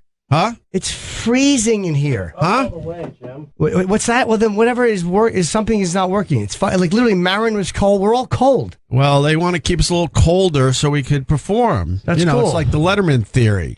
You don't want to get all warm and comfortable and sluggish. So you keep it a little cold in the studio, and it makes people talk a little faster. Letterman had a big show last night. The president was on, right? Oh, for the last time, President Obama. Yeah, I fell asleep though. I wanted to see it. Yeah, I'm sure it was charming and good. I'm sure it was boring. He's a good as interview. Fuck. President's a good interview. Is it, you think? Oh, yeah. Yes, absolutely. Those guys are all charming. Like, all of them are. I mean, because that's how they've wowed half the country into believing they're not full of shit. But does charming make it entertaining? Yeah, because they know how to. think? Yeah, they know how to make themselves interesting to watch. A Fair 5-minute interview like that's it's fucking, it's easy for these guys. GH, did you like his bit at that big congressional dinner he did with that other guy? That was, what, are they K and Peele? I think? Yeah, that was K. Oh, yeah, we did that last week. Key, I'm sorry, Key and Peele. They were in Fargo. I didn't know the series. They played two cops. They were actually really good. Yeah. As I'm like, is that fucking Jordan Peele? Like, I didn't recognize Key. And then I looked in the credits, and they teamed up as a detective team. They're actually really good actors. Another show I want to watch, Fargo. It was great. I want to see it. I got the whole season at home. I know. Yeah. I know. I have it old school on DVD. Yeah. It had Billy Thornton in it. I ain't fucking helping. You'll figure it out. That was a good one in the words back. Is it Billy Bob Thornton? Fucking cheating piece of garbage. I didn't cheat. You made Yes, it very. he did. I didn't cheat. It was not hard. You kind of made it easy there. Right? No, I The whole game of words back. It's the same thing every time. You just flip the two letters. Now you flip a bunch of stuff around. You're too goddamn fucking stupid. I just got it right. No, you didn't. You fucking saw the card. I wrote it down. You know you didn't. Piece of shit. You can't even spell. Ah, you piece of pit. Yeah, go ahead. Get back to me tomorrow. Forget it. We moved on. Well, you started It's it. the same rules of the game no matter what word you do. There are no difficult words. He doesn't give us time to work with the whole bit. He's Tells an us idiot. to move on just when we're finally like trying to go with you it. dropped something. Sam dropped something. No one on the radio can see it, but Sam dropped something. I wish it was your cancer medicine. Even if it was, I would just pick it up. I didn't mean that, babe. Don't call me I was that. just chipping you. Don't call me that. Can we? I want to hear Kris Jenner. So what? She's surprised by the whole Bruce Jenner thing. Well, she was just talking about her struggle with it, really. Why is she struggling? She was living with the guy for That's the struggle. how many years? 20 years probably. That would be the struggle. Then why didn't she get out of it? I mean, you'd have to ask her. I don't know why you're so upset. And the Kardashians are doing a whole special show on this now. Yeah, they're going to do a special. I think it's either a 1-night or a 2-night special on E! And what is it called? Keeping Up with the Kardashians. No. I read in the paper today. They're naming it something. 2-part episode of Keeping Up with the Kardashians. All right. Oh, also it's coming out that Pacquiao. This is breaking news. This is big, yeah. Perjury. Possible perjury charges because he didn't tell everyone that he had a fucked up shoulder for that fight. First of all, he's only saying that as an excuse. It's not well. No, meaning like that. You always want to have an excuse when you don't win. But he's getting surgery. He's not going to be charged with perjury. He didn't inaccurately completed the medical pre-fight medical questionnaire. They checked no for whether he had a shoulder injury. They sparked an investigation by the Nevada authorities. Disclosure is a big thing for us in honesty. Oh, fuck those Nevada. First of all, for the Nevada Athletic Commission or whoever to act like, hey, disclosure is a big thing. They've made more shitty fucking decisions. Oh, God, they've fucked boxers' lives over the years. There is a case in law. Decisions. There is a case in law that supports a possible class action suit where ticket holders could argue they did not get what was promised. Had Pacquiao been 100% healthy, it could have been a more entertaining fight. So in a way, by buying the pay-per-view, you're assuming that both fighters have been honest in their medical reports and saying 100% healthy. So you're expecting two healthy fighters. So if someone is saying, I had a shoulder injury, I lied, you've been, I hate to say it like this, you've been sold a bill of goods. Doesn't live up to what it is. I was going to go with duped. Yeah, duped is actually better. That's a faster I was going to go word. with duped. Yeah. Wow, so it might be a real thing, no? Class action suit. I would love to see it just to be a dick. It was a shitty fight. I know. But when did we all realize it was a shitty fight? Like the next day, right? I knew. No, during the next day we went, wait a minute, that was a shitty fight, right? No, you knew it. There were glancing blows the whole time. Ali and Foreman tried to fucking kill each other. Hagler and Hearns tried to murder each other. These guys. These two fucking dummies were sparring. It's like me and Sam do, but with our dicks. They were just dancing around, and then it turns out Pacquiao wasn't landing anything, and he wasn't throwing as many punches, and now we know why. Yeah. He had a torn fucking shoulder. My shoulder. So the Bruce Jenner thing and the Kris Jenner thing. What's her big? Does she explain it in this clip? I haven't seen the crying clip yet.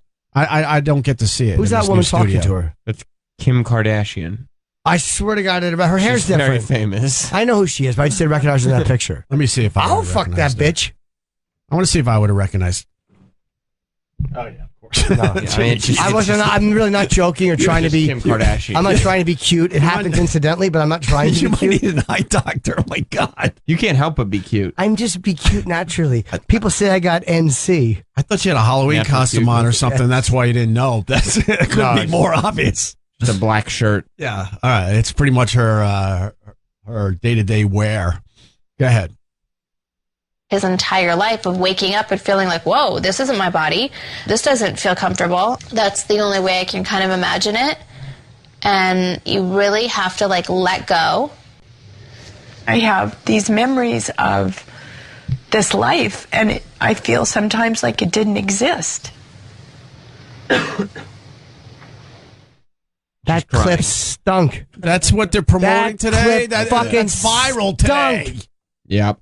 We're fucking mad, Sam. Who cares about these dumb people? Fucking, she stinks. And she's lying. I'm interested in the Bruce whole Jenner time. because he's getting he might get his dick cut off. That's something to be chatted about. But enough with her and her fucking dumb daughter. Who cares? Oh, they're gonna do a whole special on it. That's terrific. Blockbuster numbers. Yeah, it will. A lot of people will watch it. I will not. 17 million. I have zero interest. Do you know what the latest is on Bruce Jenner? He's got a big clit. Do you know? No, I don't. He's got to change his teeth out. Yeah, I heard that. Because male teeth are different than female teeth. Oh, yeah. Yeah, as long as I just use for chewing the fat. You get it? Yeah, of course. Oh, she knew it the whole fucking time. E-Rock, you're What's she coughing. talking about? You okay, buddy? He's choking down that iced tea back there. I bet he is. Arnold Palmer. E-Rock's been coughing for, I don't know how many years Can't now. wait till he's in one. God. I don't mean that, Eric. Wow. No, I don't. I would be very sad if you died. How sad? Yeah. I'd take the day. Yeah, I would send a card. We would put together a retrospective of E-Rock. Do you think it'd be flattering? It can't be. We have no footage. No, all of E-Rock's best clips. Come on, man, a 3-minute retrospective. Oh, shit. Jesus. Papa. We do Scott Weiland now, please, quickly. So this was, unfortunately, this was viral, I don't know, over the weekend, but you got Scott Weiland pretty much doing STP with new guys. What's the new band called? Wild? The Wildabouts. The Wildabouts, right. And what's so sad about this video are the musicians that are playing with Scott Weiland. They are so into it. And they're probably thinking to themselves, oh my God, we get to play with Scott Weiland. And then this guy is just a fucking mess. What a fucking opportunity wasting bucket of jizz. He doesn't blink the entire performance. Oh, well, I kind of envy that. 'Cause I do nothing but. Go ahead. I guess. Let me hear. This is Vaseline, right? Stretch. What? No, it's a little spit. Yeah, lubricant. See, people can't see this. They don't know what's going on. Right. Bruce Jenner just fired Kris Jenner as his manager for what she said. I didn't know that she was still managing him. Anyway, go ahead. I don't know why. All right, this is the new song. We just worked it out today.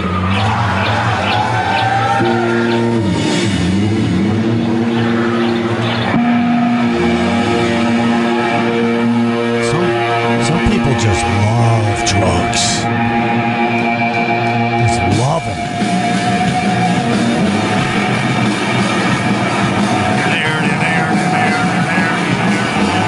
This ain't a new song.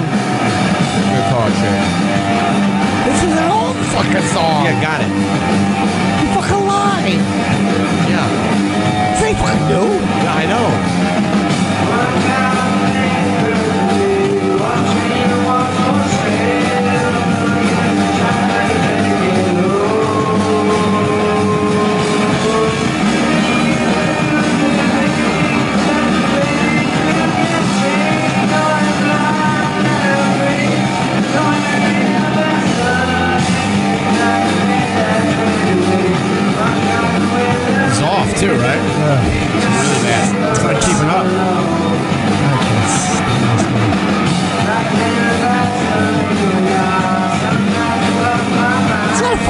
song. I know.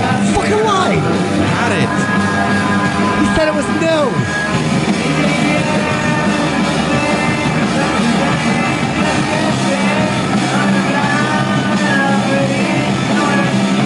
It's fucking old. Oh my god. You would think this is a joke. Yeah. It's like karaoke. Yeah, right. Like special tone deaf. needs karaoke. That's what it sounds like, right? Yeah, it sounds like that time of our life. It does. That's what I was thinking in my head, too. Yeah. Like he's just kind of talking the words in a weird melody. Yeah. And he's not blinking. He's barely moving. I've been a huge STP fan for a lot of my life. Fuck him. Enough already. You've lost sympathy for him? I know. Yeah. Well, years ago, I mean, he treated us like shit. He blew us off for an interview. And then BCN was nice enough because it was their show. They said, hey, you and Jimmy, because I think Ant was off doing something else. But Anthony was there, I think, wasn't he? But I don't think Ant was on the stage. Maybe. Oh, I don't remember. I don't think he was. I don't think he cared as much as we did at that moment about this. And maybe he was there. I don't know. So we're on the stage. It's BCN's event. They're like, hey, man, you could stand here. It'll be cool. I'm like, wow, thanks, man. That's really nice. And then he has to be a dick, and his people are pushing us off stage and made sure the whole stage was clear before this fucking rock star walked on stage. It is ballsy, though, to go out there and do a brand new song. Yeah, and then... That wasn't fucking new. And then the DeLeo brothers screaming at him in Jersey. Me and Kenny saw that, and they were banging on the bus, calling him Axl Rose because he was taking his sweet time getting on stage. Lead singers are flakes. Enough already. They're just flakes. God. They're just flakes. I think he may be struggling with substance abuse. Yeah, you think? I think so. That's my prediction. What else we got real fast before this has 540,000 views, by the way. Yeah. That's a lot. If he did it on purpose, that would be hilarious. It was not on purpose. I know. What about the councilman peeing, and then we got to take a quick break and get Greg Proops in here. The only reason we got to break is because we have a shitload of Mother's Day reads. It's the only reason we're breaking. I love my mother. Yeah, why? Saint on earth. You know, she fucked a lot of... What's your fucking language? Oh, okay. I don't know if you knew. Shut up. What's the deal with this video? Well, this was like a local city council meeting. Yeah. In Texas. Yeah.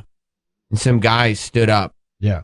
To use the restroom. Nice. His mic was still on. Nice. And so then this woman starts talking about death by disease that could be stopped.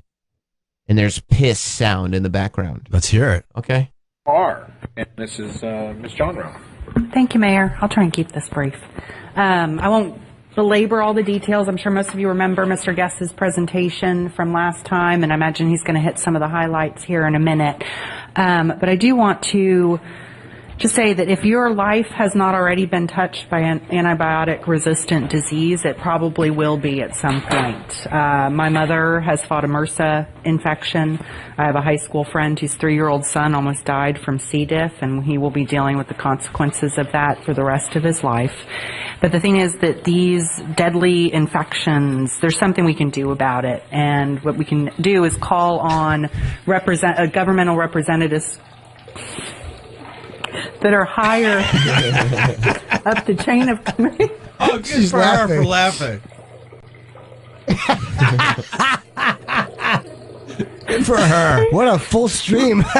And ask for action at the federal level. I am aware of Mr. Brainerd's sounds like a foamy one that too. He raised last time, and there would be instances where I actually agree that we should take action locally first, but there are not any KFO operations in Georgetown, so for us to just say it within the city limits would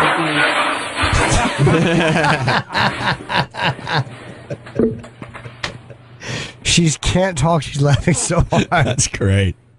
Would be an empty gesture. Good for her. So... And he walks back in. He has no idea. Don't know any boundaries, so a state-by-state approach would just He's mean looking that around like, what the fuck is she laughing at? Yeah, why is that bitch laughing? That's right. There'd be clusters of disease that would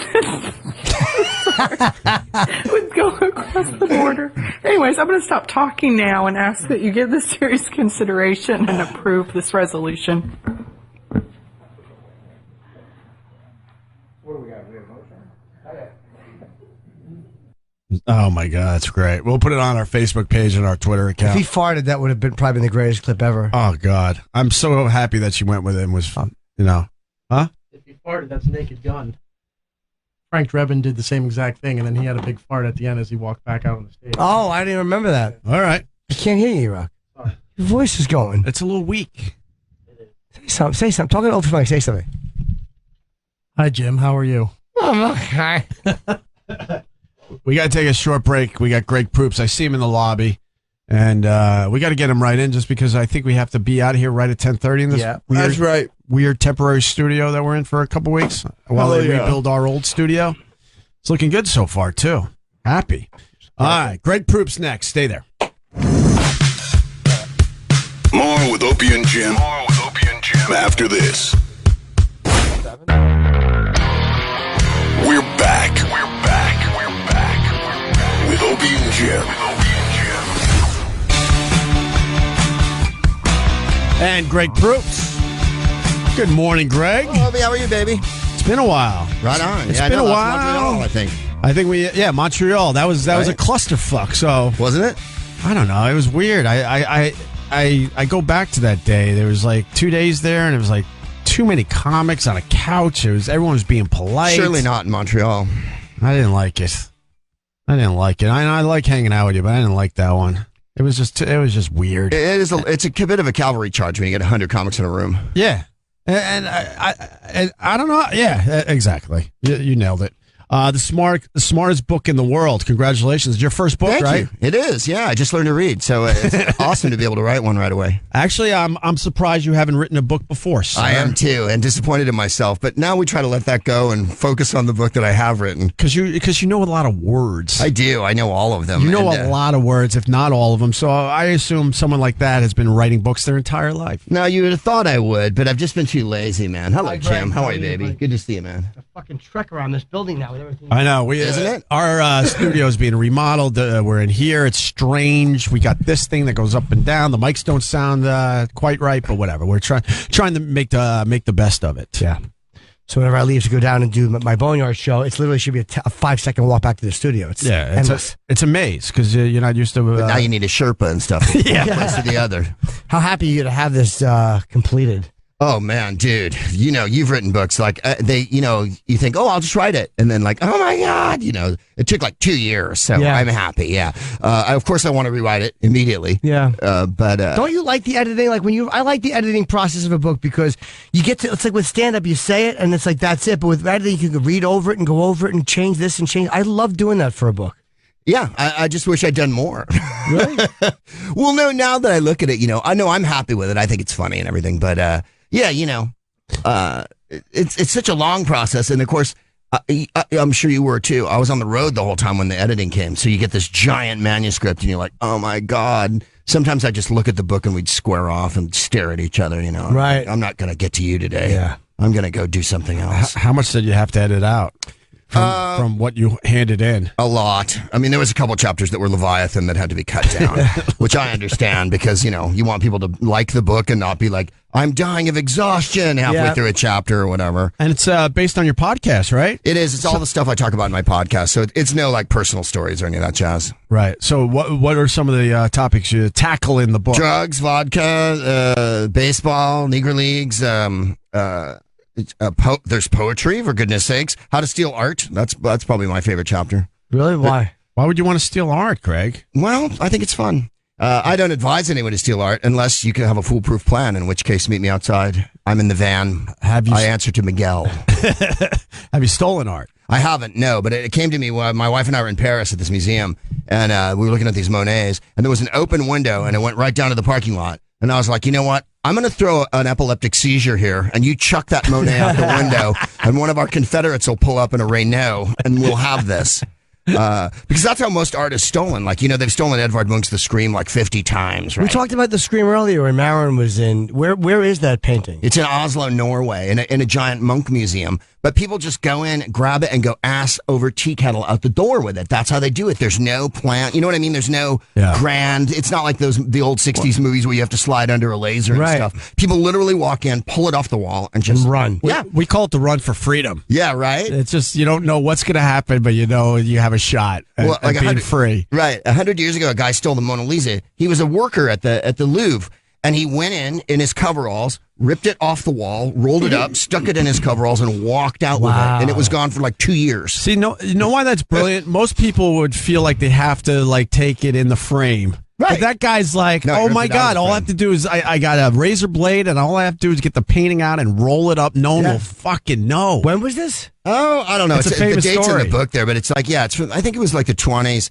And they gave him, he said that it was because it was stolen from Italy. Right. And so he was going to return it to Italy. He was an Italian worker working at the Louvre. Of course, it wasn't stolen from Italy. Da Vinci moved to France at the end of his life and gave it to the King of France. So it had been in France for 500 years.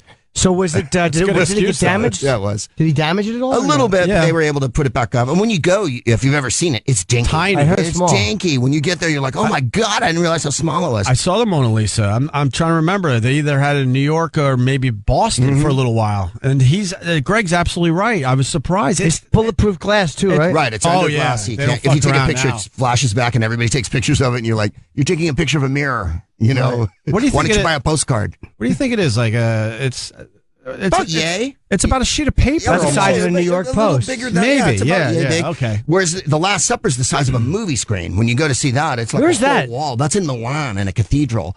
And or not a cathedral. Now it's a cathedral. It was like a warehouse. Napoleon's army, when they came, cut a door through it. So there was a giant cut in the middle of the Last Supper, and I don't think any of the original paint's still on it. Why do they do that? Because they took over Milan during the Napoleonic War, and they were keeping their cattle in there, and they thought, hey, we need a door here. Let's just stick it right through the picture. Wow. Oh, it's on a wall. It's on a wall. Oh, I didn't realize it's fresco, right? So he literally just put the paint right on the wall. He didn't even prepare it that well. So within a few years of him painting it, it was flaking off and all that jazz. I don't suggest you steal the Last Supper, but I have other unfeasibly large pieces of art. Most of them are so huge you couldn't possibly steal them, and that's the hilarious premise of the. When was it painted? The Last Supper.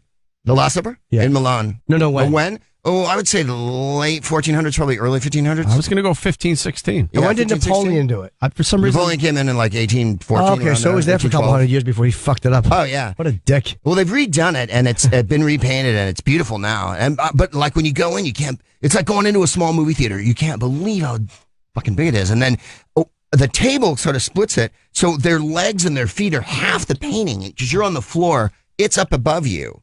To be honest, he should have put it a viewing platform or something. Like where he put it is completely unfeasible. Was dumb. Yeah. And he didn't treat the wall. He just put the paint right on the wall. And evidently would come in hilariously some days and like, let's just look at it and go, not today. And other days come in and paint it forever. And so like he was a frustrating artist. How long did it take? I think it took a couple years. His patrons were always flipped out because he never finished anything. Did he realize it was going to be a hugely famous painting at the time? No, I don't think he thought about it that much. I don't think painting was his first, He did a lot of like war machines and theater and stuff like that. He worked for lots of rich people. So the Mona Lisa, I think no one ever saw while he was alive. He carried it around with him basically when he moved from place to place. Wow. It wasn't hanging in a gallery or anything like that. Not in those days. Only after his death? Yeah. He gave it to the King of France because the King of France gave him a crib at the end. And so he gave it to him. And so then they took it and put it up and whatnot. But I just start with that story of the stealing of it because it was so easy to steal. Right. And I've got Monk's Scream in there as well because they've stolen it like 5 times. So is that now finally nailed to the wall properly so you can't steal it? You know what? I'm sure someone will find a way to steal it. How big is that painting? I've never talked about art so much in my life. But I'm actually saying this is like a little Art 101 class. But how big is that one? It's reasonably big, and there's like 4 different ones. But the famous one of him, the head screaming and the people standing on the bridge. It's I don't know. 3x2. It's not. Why is there different ones? You mean the same guy painted different versions? Yeah, Monk did like 3 or 4 screams, but there's one that we're all familiar with. I didn't know there was different ones. Yeah, that was his thing. We talked about abstract painting today as well. Wow, you guys are really good. Maron's girlfriend's actually very good. We looked her up. I forget I don't her know name. if she's Sarah good. Kane. No, they showed her. I don't understand abstract, but I enjoyed it. Like I looked at a couple of the pictures, and I'm like, that looks good. Like I don't know why. It grabs you, and you're like, I just want to keep looking at that thing. There's something about it that attracts you to it, and you don't know what it is. That's the compelling part. I mean, a lot of people go, a 2-year-old could do that. It's like, no, they couldn't. No. They have no background in drafting or any idea what depth or Yeah, they're color stupid. Yeah, they are. 2-year-olds suck. Oh, God. No kids, right? No, not so far. But women are sneaky. You know that. Yeah, they are. Do you want to have a kid? No, I don't. I've never wanted to have a kid. No, Is she? Is your wife? Oh, no. Okay, No, that's it's her. great. It's her call, but no. We never wanted kids. So you people guys are people good. have that imperative all the time. Like, you don't have kids? And like, no, is that okay with you? Can I walk the earth freely? And Yeah. Having kids, I understand the people that don't want to have kids. I'm very happy to be a father and all that, but I could see where people will go, yeah, I don't want to deal with all this shit. You don't have any kids, did you? No, I don't. We have two Not kids? that he knows of, right, Jimmy? Well, you know. I didn't want to break up the interview. There was Cleveland. Hello, Cleveland. I have 2, 5 and a 2.5. Oh, that's fantastic. So I have time for absolutely fucking I understand nothing. why people have kids, but I just... Thus the reason why I didn't get to read your book before you got here, Mr. Proops. I actually You're just got it busy. this morning. They gave it to us this morning. Oh. But you like to go out and do what you want to do. Like, if you want to go see an art museum, you go see an art museum with your wife, and you don't have to worry about fucking kids and a sitter and this. You know, it's just easy. Well, it's freer. I get to go to the playground every day, okay, Jim? Yeah, me too. Big Try to baseball lure them fan? into the van. You're a big Yeah, baseball fan. I am a I big didn't know baseball that, and I've known you for years. Angels. No, Giants. San Francisco Giants. Well, who's the That's one why with the book's rally black and towel? orange. Oh, the Angels had the rally monkey once. Oh, I upon a remember you time. talking about that on stage. or Yeah, I something. remember Oh, that. okay. It was on a Collins show, the rally monkey. That was 2002. Oh my God! And I remember that and thought that was your team. Yeah, because Okay. I sang a song about how much I hate the rally monkey because he represents the fucking- dominant paradigm in capitalism. I do remember that. But that was the last time the Angels went to the World Series, so I'm pretty thrilled about my little team because we've won 3 out of the last 5. That's why the book's in black and orange. That's the Giants' colors. We do the Giants' colors. Willie Mays, I'm assuming. Oh yeah, no, I'm that old, and I saw him play, and he's my hero. Willie McCovey, Bobby Bonds, Barry Bonds, all of them. You must love Woody Allen's bit about trying to think of baseball right. players to stop from coming because he does. Why'd you keep yelling slide? Or McCovey, a loose singles. Yeah, I forget. The Giants won. It's such a fucking- I was very young, but the Mets grabbed Willie Mays. Oh yeah, late in his career, and stupid me, I had no idea of age in general. Right. I just was like, oh my God, we're finally going to win some World Series now because we have Willie Mays. Oh yeah, and I think he was like 40-something years old when the Mets finally He got was him. easily 40 when he went to the Mets, and it was heartbreaking for us because I was like, I don't know, 12 or whatever, and they were writing the San Francisco papers, Willie's going home, and it's like, going home? He's been here for 15 years. How come New York's all of a sudden where he's pining to be? Right. But you ever meet him? I haven't, no, and I don't know. I know this baseball author named Lawrence Ritter, and Lawrence Ritter wrote a book about all the players of before World War I, like Ty Cobb and all that. It was called Glory of Their Times, and he went around the country in the late 50s with a tape recorder and found them. There's no internet in these days, so you get on the phone book, whatever, and he dug up all these guys who played with Ruth and Cobb and everything, and he's in a laundromat in Nebraska, and he goes, I'm looking, and there's an old man sitting there doing his laundry, and he goes, I'm looking for a guy named Wahoo Sam Crawford, and the guy goes, I am Sam Crawford. So he interviews him, and he played in the outfield with Cobb for 15 years, right? Cobb batted third, Crawford batted fourth, and they hated each other, right? Well, nobody liked Cobb because he was a prick. And so he wrote this book, and I interviewed him a few times when we hung out and stuff, and he goes, never meet your heroes, Greg. And I'm like, why? He goes, I grew up in New York in the 20s, and Bill Terry was my hero, played first base for the Giants then. And he goes, I finally meet him at a Hall of Fame thing, and everybody's pushing me. You got to meet Bill Terry. Oh, we know you love Bill Terry. So he goes to meet Bill Terry, and Bill Terry goes, I'll tell you what's wrong with the game when they let the blacks in. He's like, wow. He goes, I like this crushed. Bill Terry. Wow. He goes, I was crushed, man. He goes, I'd watched him when I was 7 years old, and then the guy's like this staunch, Memphis Bill was his nickname, and he goes, never meet your heroes. And then I go, some guy wrote a book about umpires called The Men in Blue, and I go, hey, did you read this Men in Blue book? Because it was the same format as his, like just the interviews. And he goes, I don't know how that guy interviewed all those umpires. It's like talking to fucking cops. So wait, the guy who played with Ty Cobb, did he bash him in the interview? Oh, What a yeah. piece of shit he was? Or- What didn't he like about him? That he was an arrogant prick, and that he was at war with the world. You know what I mean? Like, he was the one Southern guy on his team. His rookie year, he had a fist fight with every single guy on his team until the catcher kicked his ass. And then that settled him a little bit. But by the second or third year in the league, he was the best player in the league. By far. Yeah. Like hitting 400, stealing 50 bases, hitting just crazy. What year? I'm sorry. What year did this guy do the interviews? Like 59, 58, 59. Oh, so all these guys are So these guys, long. they're 100 years old. Yeah, and they're really old. And some of them go like, I lived on a farm and I couldn't wait to get away from the fucking cows. You know, like their rural lifestyle that people are living in, like the early part of the 20th century to get into Major League Baseball. And they're talking about nickel shaves and blue plate specials and wagons full of barrels, like shit you can't imagine, you know, like riding to the park in a carriage with everybody throwing fruit at you and shit. And that's how they got to the ballpark. No and then kidding. you'd look for like a cross-eyed person for good luck and shit. They'd have black guys on the bench and they'd rub their head for good luck. I mean, it's a whole nother. It's a different world. Yeah, man. it's Different time. amazing, right? Like, and how drunk the players were.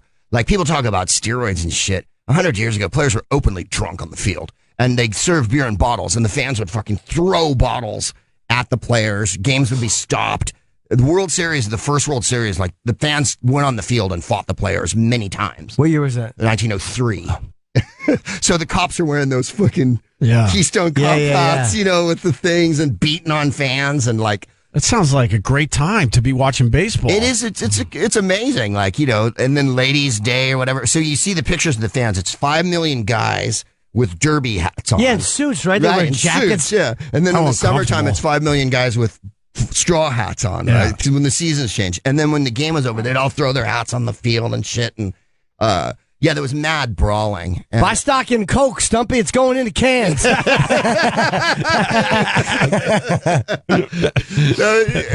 a lot of fun. I talk about deadball a little bit in the book. There's way too much baseball in the book, but I give it to my wife to read, and she's like, after she reads it, she goes, "There's a lot of fucking baseball," and I'm like, "Could you say anything nice?" There's all these other sections in it. But, It's called The Smartest Book in the World. And let me promote, because Greg's got a bunch of book signings tonight. It's the Strand Bookstore. It's here in New York. It's 828 Broadway. That's the corner of East 12th. And you buy a copy of the book, or you get a $15 Strand gift card to attend Thursday, Bell House in Brooklyn. There's a whole bunch coming up in Pennsylvania. The Helium Comedy Club. That's a very smart place to do it. Yeah. Greg Proops on Twitter. Do you have a website that people can go centralized? GregProops.com. GregProops.com. So you can get all of these,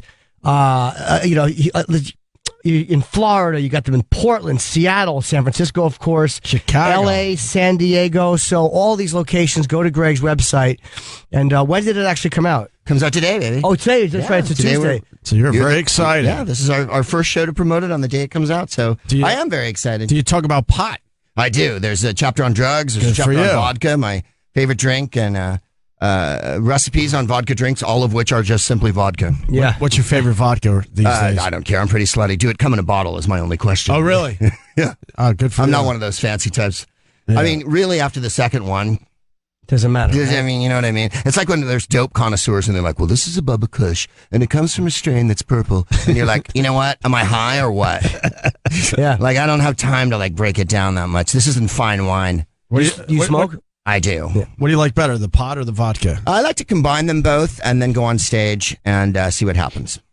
How do you work? Like, I never got high in work, but how do you work high? Does it help you or does it not help you? I don't think you're funnier when you're high. I think it makes your timing a little weird. But I like the left brain part of it where you have to fight against, short-term memory loss and you have to concentrate. Do you tell the crowd you're high or no? No, I don't always go on high. But at the podcast, I'll sometimes blow one. And then I'll drink on stage and stuff.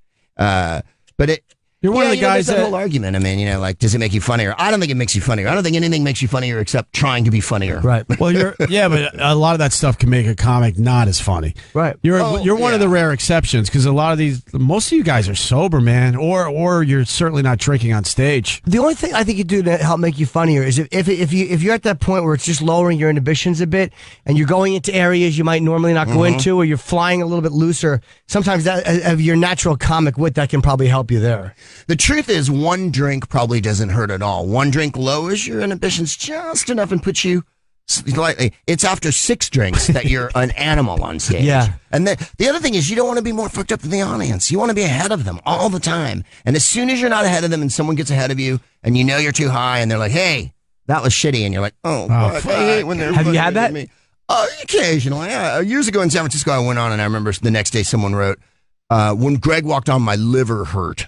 And I thought, that's enough of that, So wait, how long into it did you notice? Like, are you a couple minutes in where you're like, oh, fuck, man? Oh, yeah. No, when I hit the stage, I was like, I am way too far. When you're kind of holding on to the mic like this, and I'm up there sweating and whatnot. But I try not to be too inebriated. Would you do, I'm done, though. Would you do stand up on acid? Oh, no. I need to measure control. I took a lot of acid and mushrooms when I was in college and shit. But do it one time, maybe. Well, find a show you really don't give a fuck That's about. True. Could do. Although I haven't taken psychedelics in a long time. I think the older I get, the more sense of control I want to have. Although I don't mind getting high occasionally. And I was just in Colorado last week, and wow. It's just everywhere, and it's Jimmy legal. was there recently. Well, you were at the Comedy Works. I was at the Works. I saw your poster when I was there. Yeah, and I did the podcast there, and of course, everybody gives you dank, and you can buy dank anywhere. And Just looking at a girl's ass. I don't know whose ass that was, but she's wonderful. That was amazing, right? He has like a big teardrop. The studio's really distracting. We see everybody walking by. I know. What is this? This is the conduit to all the other We're shows certainly here. interested in what you're saying, Greg, but every once in a while, a piece of ass walks right behind Believe me, you. I can't compete with that. Pot, Colorado. It's just how crazy is it? I want to just go there and just check out the atmosphere. It's fantastic. You can go into any old dispensary around the corner, and all you do is show your ID, and you can go in and buy a dazzling variety of stuff. I've been to Washington State too this year. It's fantastic. Did you do it just to do it? Oh, hell yeah. Hell yeah. But if you've been to Amsterdam, it's the same situation, except in Amsterdam, you don't have to show your ID. They just sell it to you. They sell it to you. This is the States. And, the one thing they got to figure out is the tax laws, right? Because we're talking about zillions of dollars in cash sitting in places. There's no using a credit card for it. And they can't bank it. Why is that? Is that because the credit cards might not pay it? Or because banking laws. They don't want drug money in banks. So guys have $50,000 to $150,000 in cash in these dispensaries, right? Because everyone comes in and pays cash. Well, I've seen how they move that money around. Yeah. There's got to be a way to armed make it guards, clean. and it's really serious how they're moving. That's the one thing that has to be solved. I had no idea they weren't using credit cards. I until didn't this either. moment. That will change. By the So way. what the fuck are they doing? There's an ATM in every dispensary that you. That will change. So hold on. All right, I got to go with your thoughts. So then you got all this drug money, and now you can't take that money to the bank. No, you can only take what's the number these days? 10 grand or something like that. So what are they doing with all that money? No, you can take more than 10 grand in cash, but they declare it. Yeah. You can only take up to 10,000 before I think they don't even make a notice of it. But if it's more than 10,000 in cash, they have to declare that they've gotten more than 10,000. But the bank is now saying that's drug money, though. Wouldn't they? I don't know about that. It's a legitimate legal business. They'll take it, I'm sure. I think they will now, but that's eventually it's going to have to change. The federal banking laws are going to have to change to accommodate the number of states that are going to have legal marijuana. Because Oregon's going legal, in a couple months' time? Yeah. And imagine how much pot they would sell if they did accept credit cards. I think that's the thing that's going to turn the tide for this. It's not so much people's. I mean, the Bible Belt, whatever, they're going to hold staunch. Sure. Kansas is holding tight to the 16th century, but other states, when they see the kind of money, the money, what's ridiculous. And it doesn't hurt nobody. And we were talking a few weeks ago. Last state to do this. What do you think? The last state? We guessed maybe Utah. We went with Oklahoma, Texas, Utah might possibly. go, Texas, yeah. No, but Texas has Dallas and Houston and Austin. They have enough places. They got some I'd say Bible Belt. I'd say somewhere Oklahoma, Kansas. Those states are way more staunch than. I mean, I could even see the South crumbling because what was it? Georgia just they're going to let you have medicinal oil or whatever, and I think Louisiana's really bad. They'll put you in jail forever for a joint. But Louisiana is an entertainment state where people go to gamble and whore and drink and shit. So I think they could be a state that would flip over. Yeah. Again, do you want your state to be poor and have no roads? Right. Or do you want your state to have shiny new bridges? I'd rather have roads with stone people on them than shitty roads. New York's a shithole. Let's fucking legalize this pot already. We need some updating. There's medicinal oil and stuff is legal here, right? But I don't even know the laws. I don't even know if that is. I don't know. Yeah. I don't know where we're at officially. It's gradually loosening. I could see Hawaii going legal, California going legal, the whole West Coast. They decriminalized it finally in New York. Yeah, it's decriminalized. And New Mexico. Now they're not yanking you off the fucking street and throwing you in a. Oh, thank God. In a cell. It's such a, They're just giving you a ticket. It's now. all run by the prison industry and prison guard unions and stuff. They're the ones who really want pot to be illegal because they make a lot of money off of incarcerating, pot abusers and like that. Mm-hmm. But I mean, it's hilarious when you go to a state where it's legal because now the billboards are like, hey, keep it away from kids. And in Colorado, it's like little rhymes like, kids' brains are still developing, so don't give them weed, okay? Like there's like slogans and shit everywhere. Don't give them weed, and okay? In Oregon, there's like giant billboards with a roach on it that says like, "This gets you high, don't drive on it, man." Like so they're having to do all these public service announcements for like don't give it to kids. And my favorite one is don't smoke it in public. And it's like, well, where are you supposed to smoke it? You're allowed to though, right?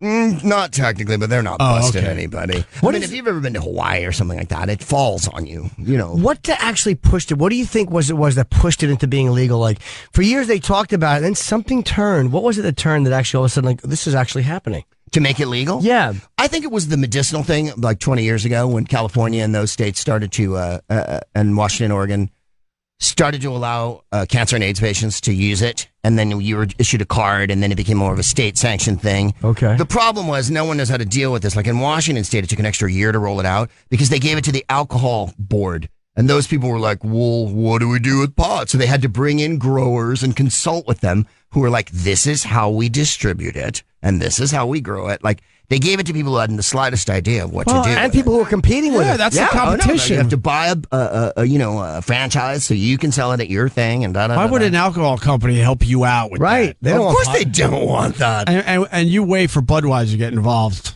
Yeah, That'll be their little side business. Yeah. They'll be selling pot soon enough. The Especially new Bud Bomb. well, especially if they start, legalizing it across America. You watch, Budweiser will get right in there. Well, what are they supposed to do to stop it? I mean, they sell it in Colorado. Colorado has a border with 8 states, including Kansas, and Kansas is staunch against it. They're not going to build a wall and put border guards up to check every car that comes in from Colorado. You know where they're at with what am I trying to say? Sorry. With drunk driving. I know. I'm trying to phrase this better. Drunk driving and all that. Where are they at? Are those numbers going up or?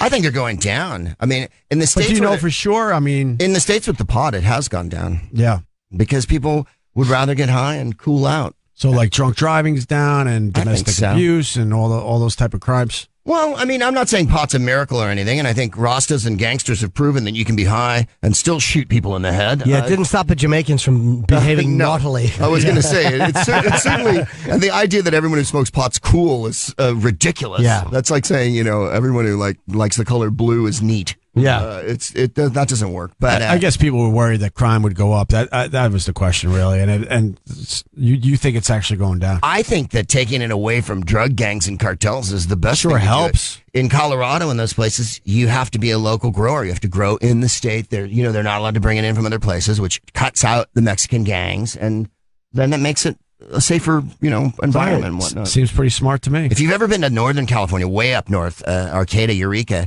it's the weediest place in the world, right? Humboldt County. We were doing an improv gig there. And on stage, my friend Jeff Davis comes off and hands me a bud this big. Someone had thrown it onto the stage. And then after the show, I was like, does anyone here have any papers? And everybody reaches into their pocket like a Western, right? And